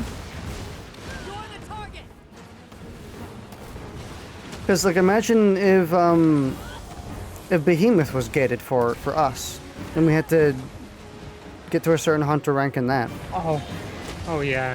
Oh, it would suck so bad.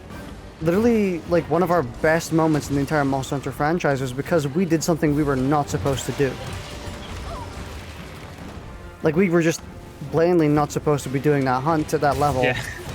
with that amount of people, but because they didn't limit us, we, like, grinded it for days because we knew we could.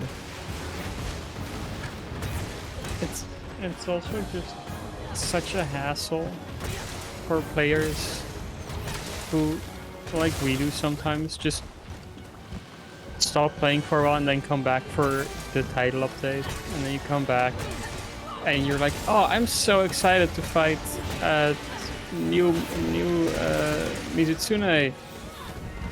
Oh, I have to grind 25 more levels before I'm actually allowed to do the thing I want to do. Okay, Yeah. it's fun. So, just ditch level gating entirely, in my opinion. Because it would be really cool to also, it would be a good way to compare as well. You know, you could go and do a hunt, and if you know that you can't beat it, you face that a couple times, and you're like, all right, we need to grind a little more. That's your choice. It lets you like feel like you're progressing, that you're getting better. It gives you some form of like meta progression that isn't determined by the game's numbers and gating. Same thing that we did for Behemoth, where like we felt that we weren't ready for the first couple, so we did a little bit of grinding every now and then we were like, okay, we've got this, we just need to refine it. Yeah, exactly. I think, and this is getting a little more on the meta level of making games. But I feel like maybe Monster Hunter operates the way it used to, when I think the gaming market has sort of shifted in that a single game can't demand time from you as much as it could in the past. Just because of the ever-increasing volume of games coming out all the time. I mean, I think Or, like, that's kind of fine, I think, in a sense. Because Monster Hunter is supposed to be this big, expansive, massive, you know, life or like month-long game. It's kind of how it's intended to be, and people kind of like it like that. I like it like that. I mean, it's fine to make a long game. I don't mind that, but I think adding arbitrary time getting to it is sort of demanding time from your players that sort of leads to people just dropping your game faster because there's just so much more to play nowadays. Yeah.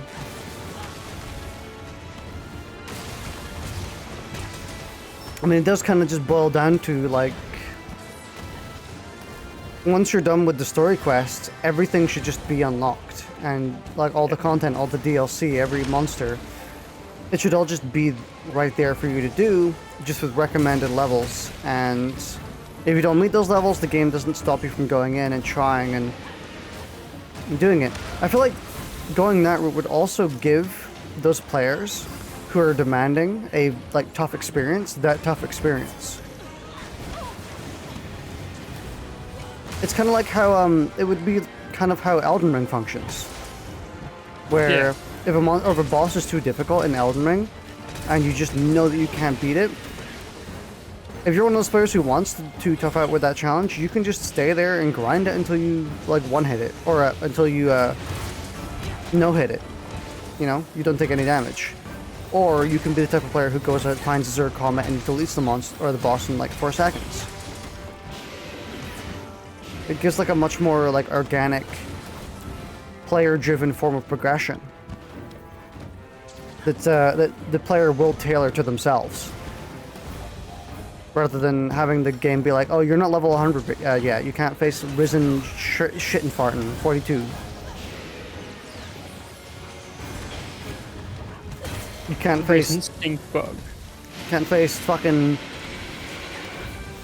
gassy Shartan Kongalala 400. You need to be master rank 200.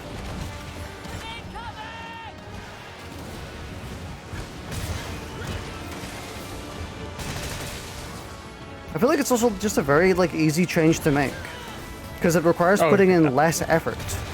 Like it requires putting in less gating. Just don't put the level requirements there. Have everything be there. Have like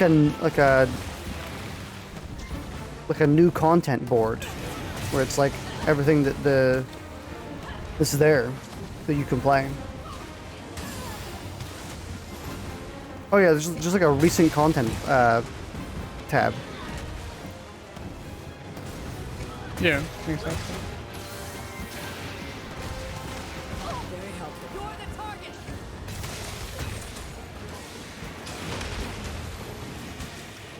It's weird. I would have told you that Monster Hunter is like a pretty perfect series, but I feel like we've like poked so many holes in it this stream.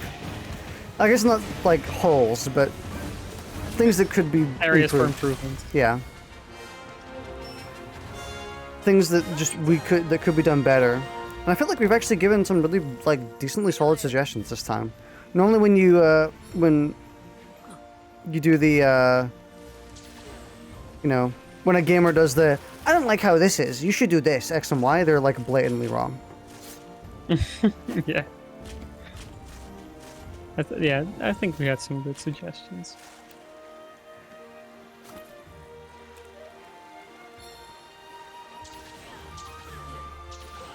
And ultimately, game design is hard. Mm-hmm. But even a suggestion that isn't going to work out in practice, it's always be interesting just because Mm-hmm. it can lead to a different idea of like, oh, hey, this could be pretty neat. So I think it's interesting when people, even if they're very dumb, make suggestions like that in the game community. As expected. I like the developer mindset that I've seen a lot of developers have, is that if people have a problem and they're suggesting solutions, typically they ignore those solutions and just look at the problem itself. Yeah.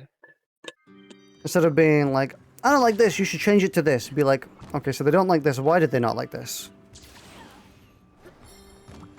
This is something that I think is semi-common in... it reminds me of what they taught me in school for both engineering and software development, where your client is going to be like, hey, I need something that can do this, and I want it to work like this, and you can probably just throw out half of it and just focus on the specific problem they have, and then figure out a way to do it properly yourself. Because ultimately the client only knows that they have a problem and they don't know how to fix it. They just assume what would be a good way to fix it. What is But as the person who's actually capable of making it, you probably know better. What is the like developer test? I remember there was like a software engineer test where you had to like make a AI count up to like every 3, but every 5th interval has to be every 1 and has to reach a certain number. It was something akin to that, where you gotta like... That's not about for an AI, but that's just an algorithm, write an algorithm that does that, which is... Yeah. Yeah, it's something like that. where and depending on how you do it, it shows a lot about what you know about software development and how experienced you are, because there's some solutions which are super duper easy, some solutions which are, you know, Yandere dev type, if else, you know, just do that again and again. And it kind of, There's it's a good like litmus test, I guess. Yeah. Let's see. How does that work?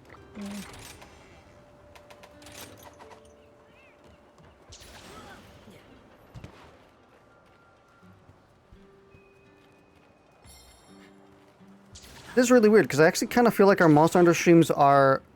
I've always felt like this maybe, where our Monster Hunter streams are kind of our best streams.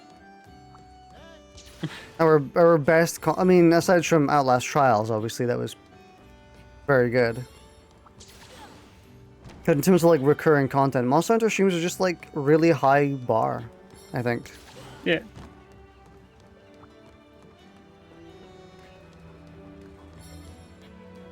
I feel like they've always kind of been, well, not always. I think the first like 20, 30 are kind of lame, but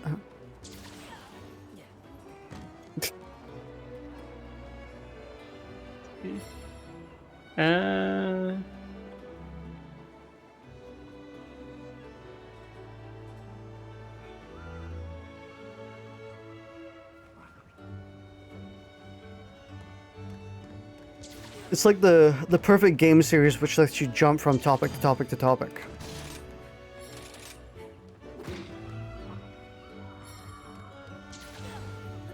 Oh yeah, no, I did find a test just now. You print out numbers 1 to 200, and every multiple of 5 you print foo, and every multiple of 7 you print bar, and every multiple of both 5 and 7 you print foo bar instead of the number. Mmm. It's a relatively simple problem. But how you solve it shows a lot about your There is a lot experience. to solve it.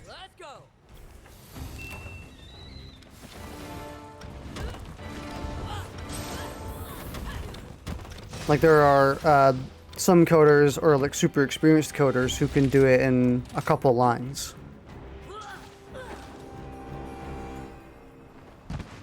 Versus someone who's less experienced, who's probably doing a lot of extra steps that they wouldn't necessarily need to be doing. Or it was the way they were The taught. specific test, I think the specific test isn't doesn't really show you much of how good of a programmer someone is, but more just a like an indication of how they tackle problem solving, which is at a more basic level, a more non-specific level, lets you know what they're capable of. Because the problem solving is always at the core, and then how well you can implement it isn't as important for programming, because that will come with time anyway. But the core, like how you process a problem in your brain and how you tackle it is something that is a lot harder to teach.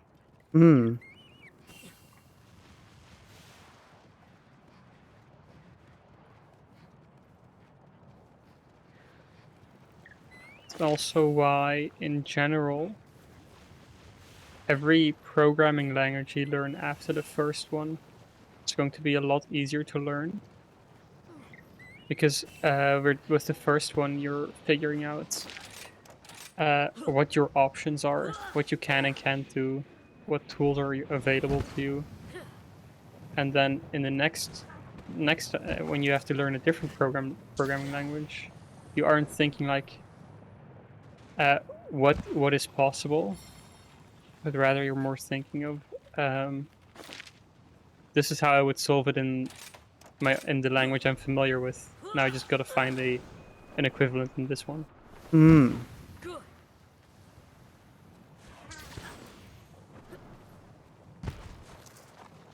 I think I just felt like I had no HP for the past couple hunts because I just wasn't collecting spear bugs. Yeah. Because that's like the first thing we did when we fought Primordial Malzeno, so I didn't actually get a good reference for what my HP was like without him.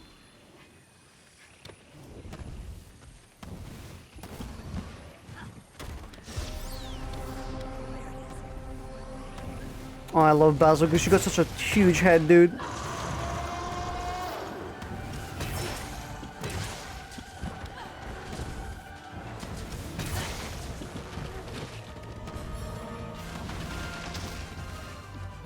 I like how they implied at the end of the live-action Monster Hunter movie that they were going to be doing a second one.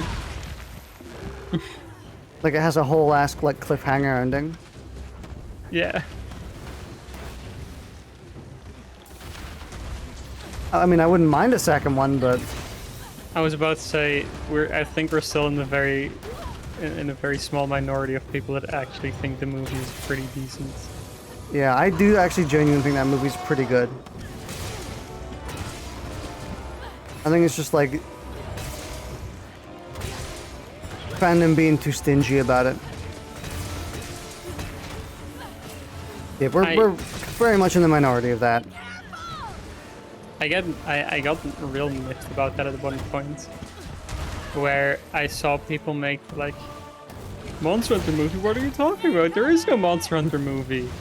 And I was like, I get it if you do that for the Avatar movie, the Last Airbender movie, because that is actual dog shit. Yeah. And the Monster Hunter movie is so far away from being that bad that it feels insulting to make that same joke. When at worst it's just not very good. Yeah. It's not like insultingly bad.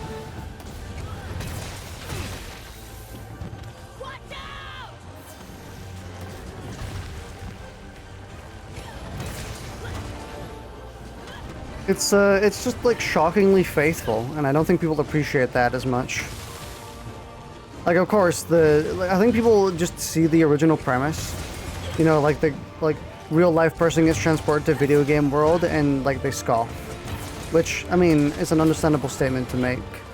I also scoff at it too, but if you can get past that, the movie is super good past that. Well, not super good, but it's very good. Very enjoyable past that. I think another aspect is that when people think of faithful,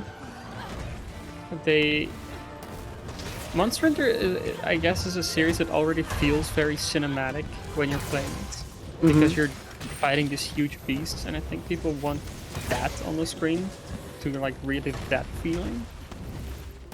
But that's probably not gonna happen. It's hard to convey the emotions you feel while playing a video game, where it's all you're doing. Yeah. To watching someone else do it.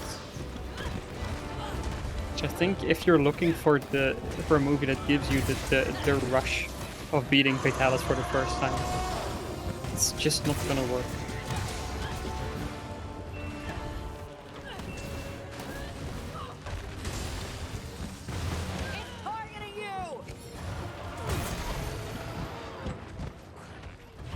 It is it's undoubtedly such like a B movie though, I gotta admit.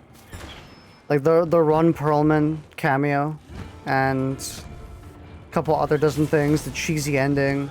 It is like a pivotal B movie.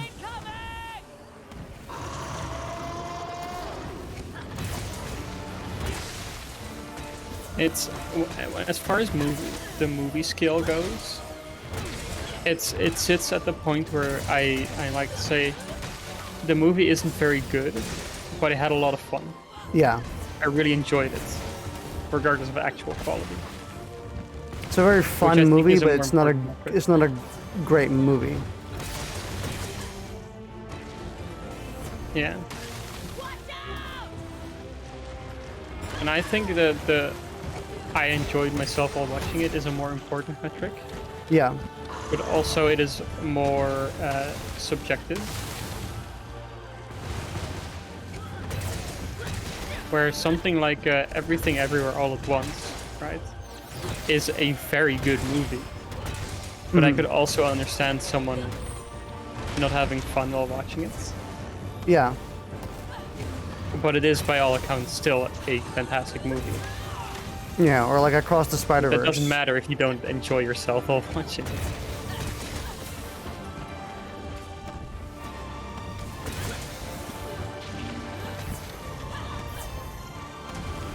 I did just mention it, but I can't imagine someone watching Across the Spider-Verse and being such like a stick in the mud that they're not enjoying it. Like, you gotta be like top level party killer, buzzkill, to not enjoy that movie.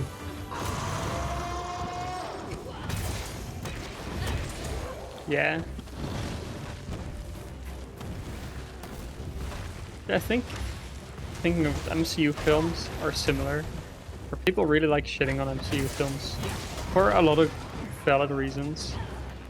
And like, yeah, they're not the height of cinema, but they don't have to be because they're just kind of fun to watch. I just don't really watch them anymore because like it just kind of feels over after Endgame, minus a few couple unique ones like Moon Knight or Loki. Guardians of the I will say Galaxy. Guardians of the Galaxy 3 is very good. The only reason I'm behind is because I had a period where I wasn't talking to the friend I tend to go to the theater with very much, for no particular reason. And my sister moved to a different country, and I was like, I have no one to go with, and MCU movies aren't the type of movies I really want to go watch alone very often, so I just gotta miss some movies. Yeah, it also And then doesn't I help plan that on they're watching it doesn't help that they're all kind of very mediocre now anyway. Like, they may be fun to watch, but they're not. Oh my god. Again, Guardians of the Galaxy 3 was definitely worth watching in theaters. I really enjoyed the movie. But you know, watching Quantum Mania, I'd imagine, is not a cinematic Probably. height. Speaking of Marvel movies, two unnamed Marvel / Sony movies were just given release dates, which haven't been there before. I think there was one coming out at the end of 2024, like October-ish, and there's one coming out in July 2015.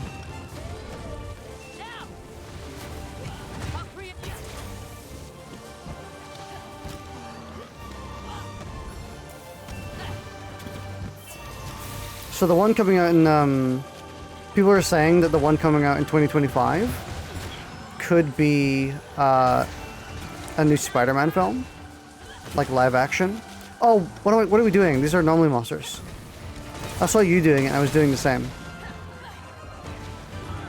I mean, yeah, perhaps was still valuable just for like stopping the monster for a bit. Yeah, people are saying that it could be a new Spider-Man film, live action, from Tom Holland in 2025. And the one before that is Venom 3. You won't be needing this anymore. So there's I think it's probably a pretty high chance, unless what is it called? The one, unless it's one of them like goofy villain spin-off movies that no one gives a shit about right now. Oh, definitely could be though, considering Sony.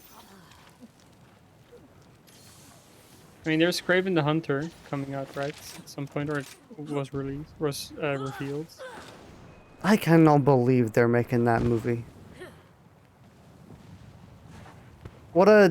I get it's like Kraven is pretty cool, but it's such a B-list. Come on. That is a villain of the week, right there. Kraven is very cool Mm-hmm. if he has a character to hunt. And if you don't have an interesting Spider-Man for him to hunt, who cares? Yeah. I think it was said back when they were revealing all of these movies, but it's like putting Spider-Man villains in their own movies without Spider-Man is like a core, like, fundamental issue. Something like Venom can pull it off. And not the movie specifically, but the character.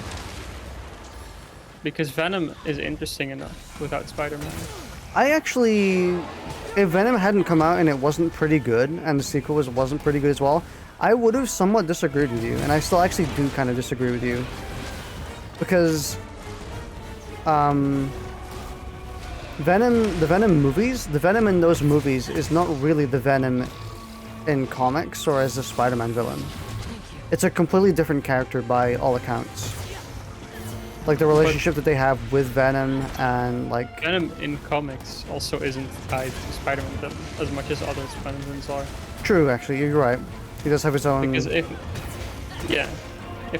they're saying we're making a movie about Venom, no relation to no Spider-Man in the movie at all, I'm quickly going to assume they're doing like Agent Venom story, something like that, where it is just a person learning to work together with the symbiote.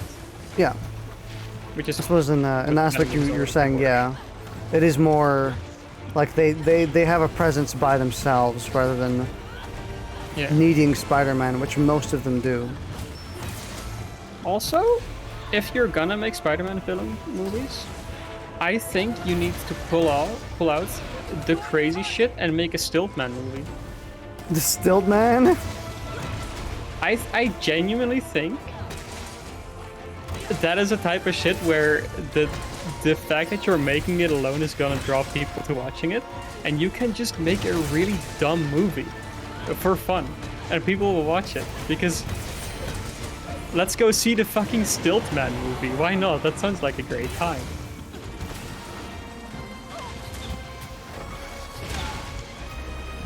We're already gonna make fucking Morbius.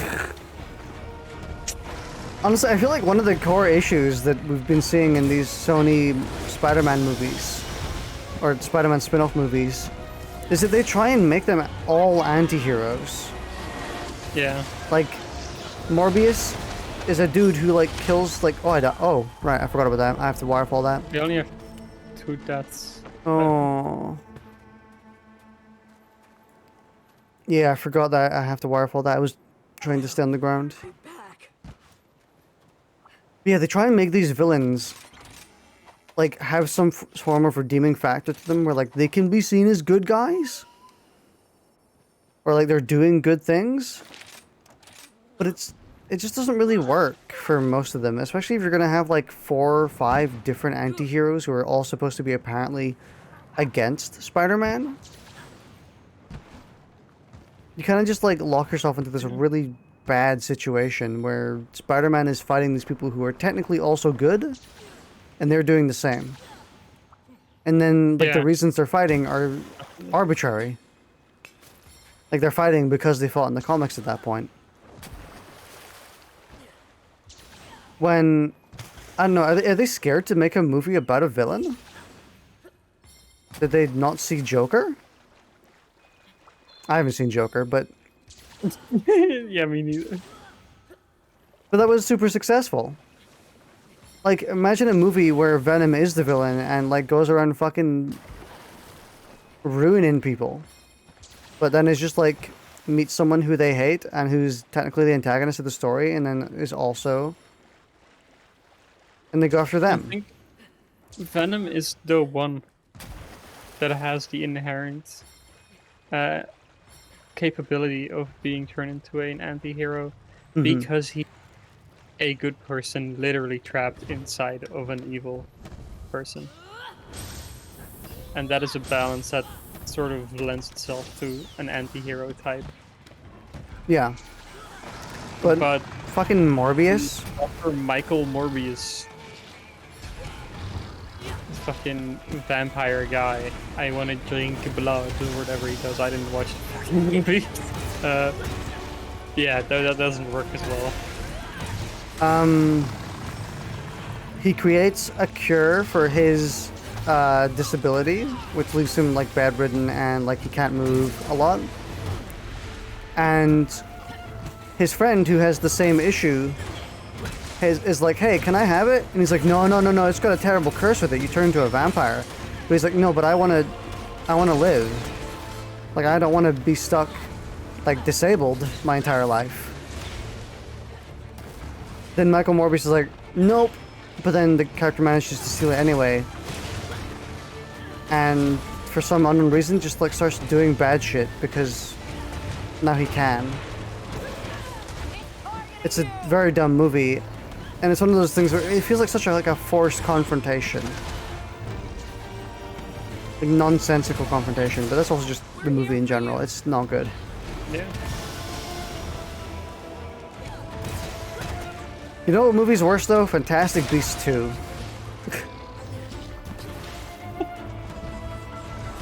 God, I fucking hate that movie.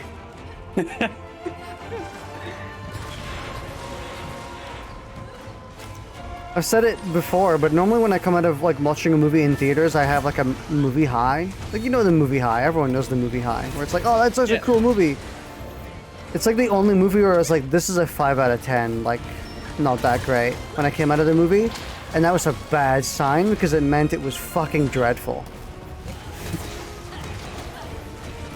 Yeah.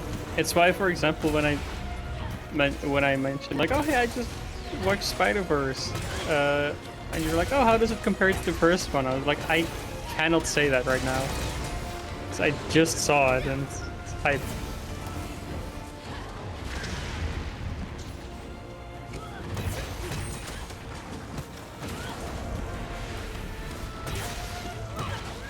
Like, Morbius is stupid and dumb and tries way too hard to be serious in a plot that is so clearly... And also the script is so bad. The script is laughably bad in that movie. You've seen the post-credit scene, right? Yeah. Like, that's the script. It's such a bad script. Like, pivotal C movie script. What was the fucking line like? I don't know what happened, but I have a feeling Spider-Man is related. It's like... Oh, it's so bad. Like, trying not to wince thinking about the scene.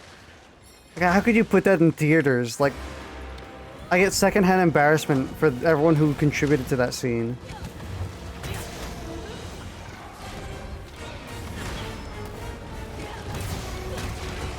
Doesn't, like, Morbius also just go, huh, okay, and then the movie ends?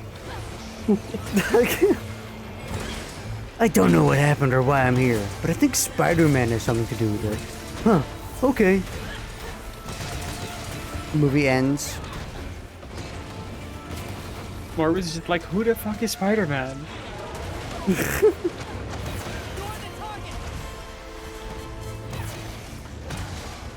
Like, there's 4 million questions you have after that post-credit scene, and none of them are good. Most of them are why. Yeah. But even though Morbius has like ass as fuck script and is so bad, oh my god. But Fantastic Beasts just blatantly shits on everything else the entire series has built up to that point. It is the most nonsensical movie of all time. Just because it, like, does so many things that don't make any sense. And also overwrite what we already know about the universe.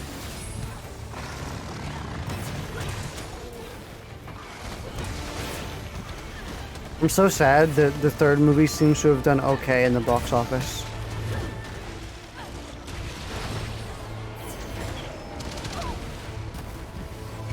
Bro knocked himself out? I was really hoping that the third movie would be a box office bomb. Like The Flash is currently being. Let's meet up again. I can't. Also, Flash is another one of those movies. Oh my god, I cannot believe that's a movie. Personal. I showed this to a coworker earlier today, the clips you sent me. And like the second one, the trying sword to be No Way Home one. That has to be real.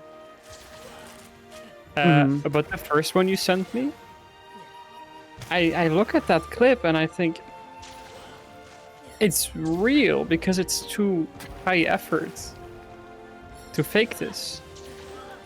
But my mind's telling me this is fake. Yeah. I haven't sent you the one where, but you've probably seen it at this point, where he's like putting a baby in a microwave. Yeah! What the fuck was up with that? Is that real? It is real. That happens. I'm pretty sure. No fucking way. I saw in our company newsletter, one person had written their plans for the weekend, being like, yeah, you know, just gonna hang out, watch a movie, and then in brackets, The Flash. And I was like, oh no! Your weekend's ruined.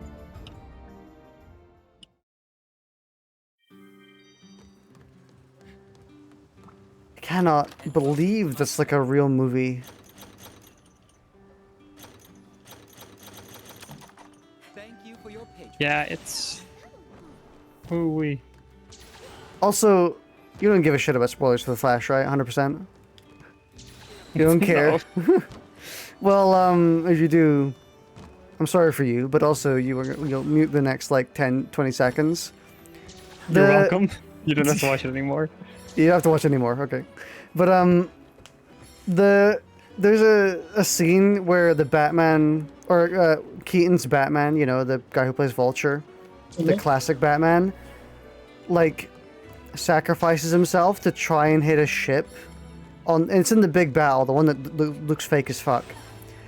And, like, he just smiles while he, like, rams his ship into the other ship. And Flash is like, no, don't do it, don't kill yourself. And he's like, I gotta do this. I absolutely have to do this. And, like, slams his ship in. It's meant to be this impactful death, and it's, like, the most unnecessary thing of all time, because he could just not do that. Also, you're telling me Batman wouldn't have an ejector seat? Yeah.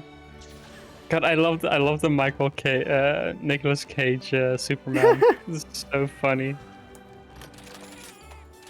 I mean, the idea is really cool. I think the idea is really cool. Of, like, having a multiversal episode or something where, like, a bunch of ones, even the ones that got scrapped, get referenced. Like, that's kind of cool. But it's something that should probably stay on the drawing board. Unless you... Was Henry Cavill in there? I think so? Like Man of Steel Superman. I don't know. There was a bunch of classic ones. Also, ironically, there's a cameo in the movie from one of the original actors who played Superman, I think. Who, and like, there's a big controversy going on about it as well, where that actor ended up supposedly committing suicide because they played Superman, and they couldn't get any other roles, so their career was over before they could even, like, do anything, really. And they just ended up, like, getting so, like, depressed and in misery, they just took their own life because of it. They are cameoed in the movie as Superman. How fucked is that, by the way? That is kind of fucked, yeah. Like, even in death, kind of, I guess, very fucked. like, even in death, they cannot stop from being cast as Superman. Also, this is a minor thing in the whole plot of that. It is so fucking sad to me that, barring Wonder Woman, they cannot make a DC movie without putting fucking Batman and Superman in it. They just can't stop themselves. Yeah, they like need to be put on a leash because they literally cannot stop themselves. Like your characters are cool enough on their own. You don't have to rely on the two big ones. And even if they're not, like, it just shows weakness. You know what I mean? It shows that they just don't trust those characters to hold their own in a movie. Yeah. Which also means you shouldn't make them a movie. I kind of agree with that because like there's a lot of characters like that on Marvel, where they just committed and made a really good movie. You know? Yeah, no, but that's exactly what I mean though. Like they with the characters where you might think they aren't. Obviously, the people in charge of Marvel who decided to make the movie thought, "Hey, no, this can work." But if you as the filmmaker are like, no, we gotta put Batman in here, otherwise it's not gonna be interesting enough, then stop. If you don't have faith that you can make the movie good without referencing Batman and Superman, you're already fucking up. You Like, have to actually believe in your character first. I couldn't really imagine Shang-Chi carrying a movie by themselves. But the Shang-Chi movie is one of the best things that came out past Endgame so far. Yeah.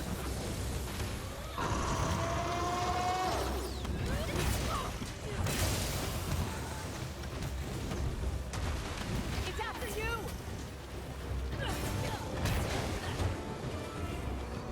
Problem with also trying to get, or like having some desire to get into DC is that a lot of it gets curbed because they keep doing reboots and like trying again and making like a new section, making a new parallel universe or whatever. Like the new Batman movies or movie, the one with the Twilight actor. It's supposedly super good, but it is it not? I don't know exactly, but I don't think it's in the same continuity as Joker. I don't think it's matching with anything else, and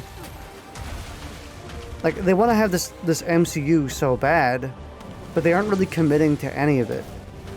Yeah. And it makes. MCU is willing to work through the stinger, I feel like. Yeah. I feel like if they make a movie that isn't good, they're not instantly benching the character or recasting them. They're just continuing with their plan. Yeah.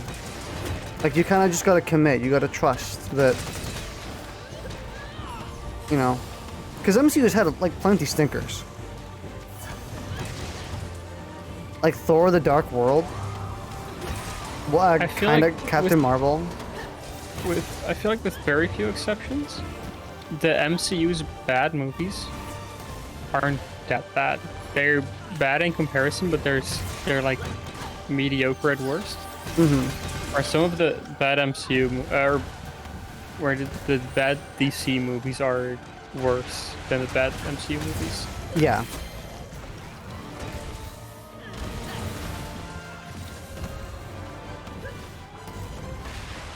Yeah, it does make like any desire to get into DC hard because none of it's like if they're trying to build up this MCU, the movie is gonna, you know, probably suffer from trying to build that up, so it's gonna be worse anyway. Yeah. And it's probably not gonna matter in 3 years when they reboot again. Not that every movie series or franchise has to have an ongoing cinematic universe. But like, at that point, maybe they just shouldn't even be bothering in general, you know? Just make good movies. I've always been more interested in the Marvel side of things than in DC, so for me there isn't even really a desire to get into movies in the first place.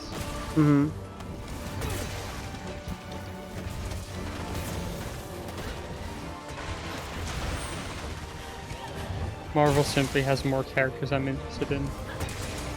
Yeah, same. I've never really been that interested in Batman or Superman. Onward! Any of the main big hitters they have. Yeah.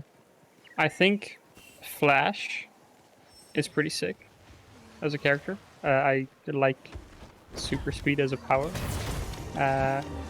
I really enjoyed the beginning, the first few seasons of both the Flash and Green Arrow TV shows. But, like, I find Batman and Superman to be superficially cool, but not the type of thing I really want to get into.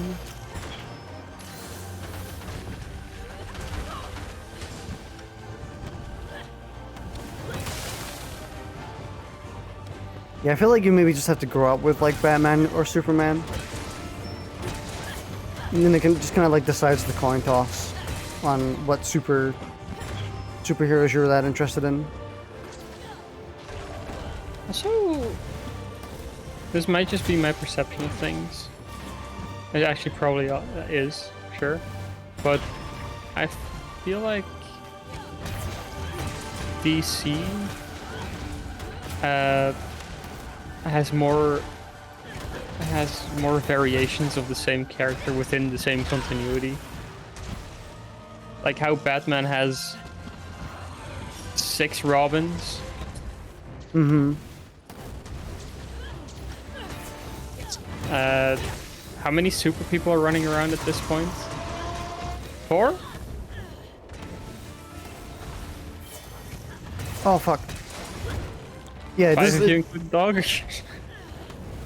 yeah, it doesn't look like there's just a lot of variants in universe. And I feel like if Marvel creates a second version of the same character in the same continuity, that they do it by retiring the first. Not by having the Superman and Supergirl and the Superman's son all active at the same time. Yeah. I mean, there is rumors that eventually a live-action Miles Morales could come into the MCU, and I don't think that they would like kill off or recycle Tom Holland's Spider-Man that quickly. So I feel like those two, like Spider-Man, honestly can coexist. As an example, but DCU does definitely do it a hell of a lot more than than Marvel does.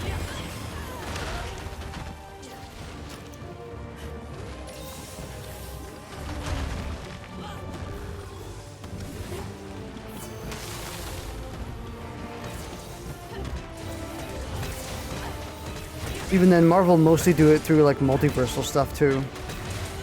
Yeah. Like here's like another Spider-Man, but they're not going to be staying around for long. They're just for this one multiversal movie thing. Yeah, exactly.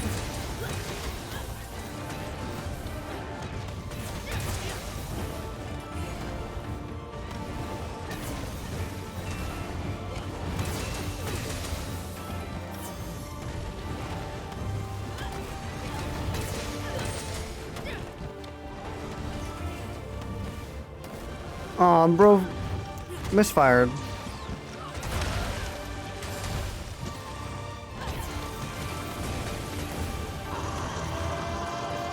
I wonder if we're gonna get a Gigante in the next Monster Hunter game again.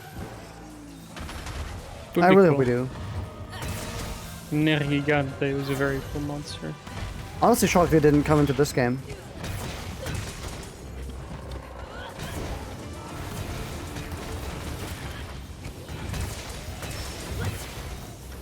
At the very least, I think we're not going to be seeing Volcana for the next one, because I don't think they would put her in again, or them in again.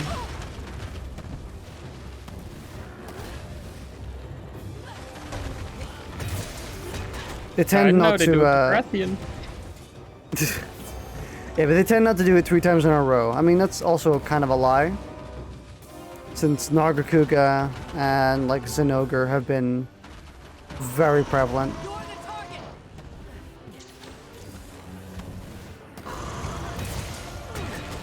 What is a monster you would really like in the next Hunter? Waddicker? Another one of those ones I was shocked just didn't appear. I was wondering if you were gonna say Waddicker because that's also that is also my first response to that question. Like, my boy Waddicker has to be in. I feel like they have to be in just because they're such like a fan favorite, and they should have been in this game.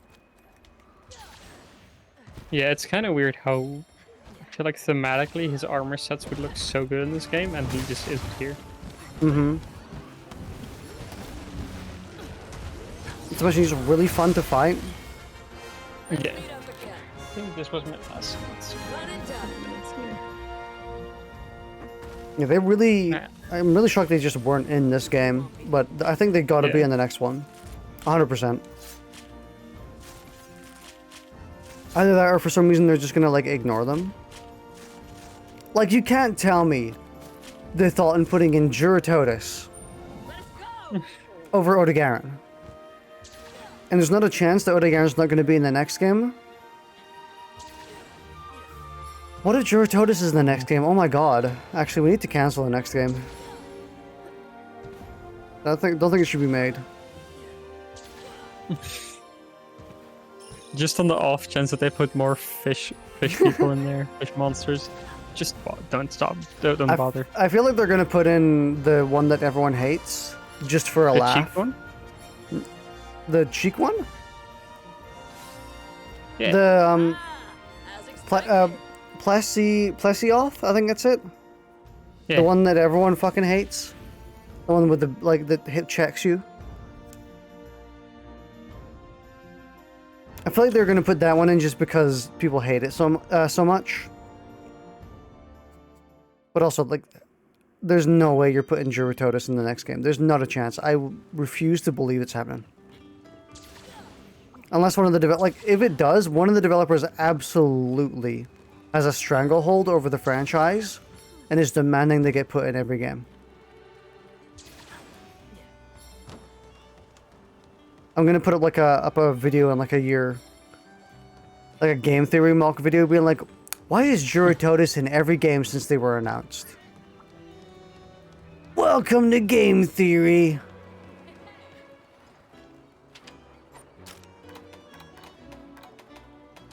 Aside from Waddicker, I don't really know. A lot of older monsters, a lot of frontier monsters, Inagami. Stuff like that. Honestly, the main reason I asked was just to see if you would say Waddicker. Bring back Gammoth, actually. They're one of the 4 missing Fated 4. Which is, I think it's Zinogre, Nargacuga, Seregios, and Gammoth. They're both a part of like a big, like, quad stack.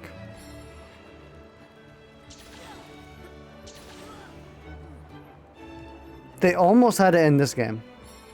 No, it's I think it's the electric one. I forgot what they're called. They have the really good music. I can't remember. Yeah, they're the green flying insect one. I know what you mean. Yeah. Astalos. That's it. I think it's Astalos, Zinogre, Seregios, and Gammoth. That's the Fated 4. And they were so close to having it in this game. Maybe another game. And then they pranked. And you pranked you. They didn't give us the elephant. Also, give us Eltron back, actually. I want Eltron again. Oh, yeah. That would be really cool. Behemoth? Behemoth, maybe? Honestly, any like the really difficult monsters from World and Iceborne. Give me back Fatalis, Eltron, Kulve Taroth, Safi'jiiva, even though that's probably never going to happen. Or here's a crazy one. Keep it up with the Final Fantasy crossovers. Let us fight Sephiroth. Yeah! Let us fight the one-winged angel. I mean, with his big sword, he's basically the size of a monster. That would be such a... Oh, I'm imagining it would be so bad. Could you imagine his down animation? He's just napping. All the Longsword players would be pogging out of their mind just because he would drop his sword. You're right, actually. That Like, would drop his be... sword. That would be a huge get. Their armor set probably pretty cool too. Killing him and carving him. You just rip his wing off. Okay, now they gotta do it. It would be too funny. Alright, well, I'll see you later then. Yeah, I'll see you later. Bye-bye. And I will see all of you in chat later as well. Thanks for watching. Hope you have a wonderful day. We'll play some more Monster Hunter later. Atlas Trials tomorrow, probably. But, see you later.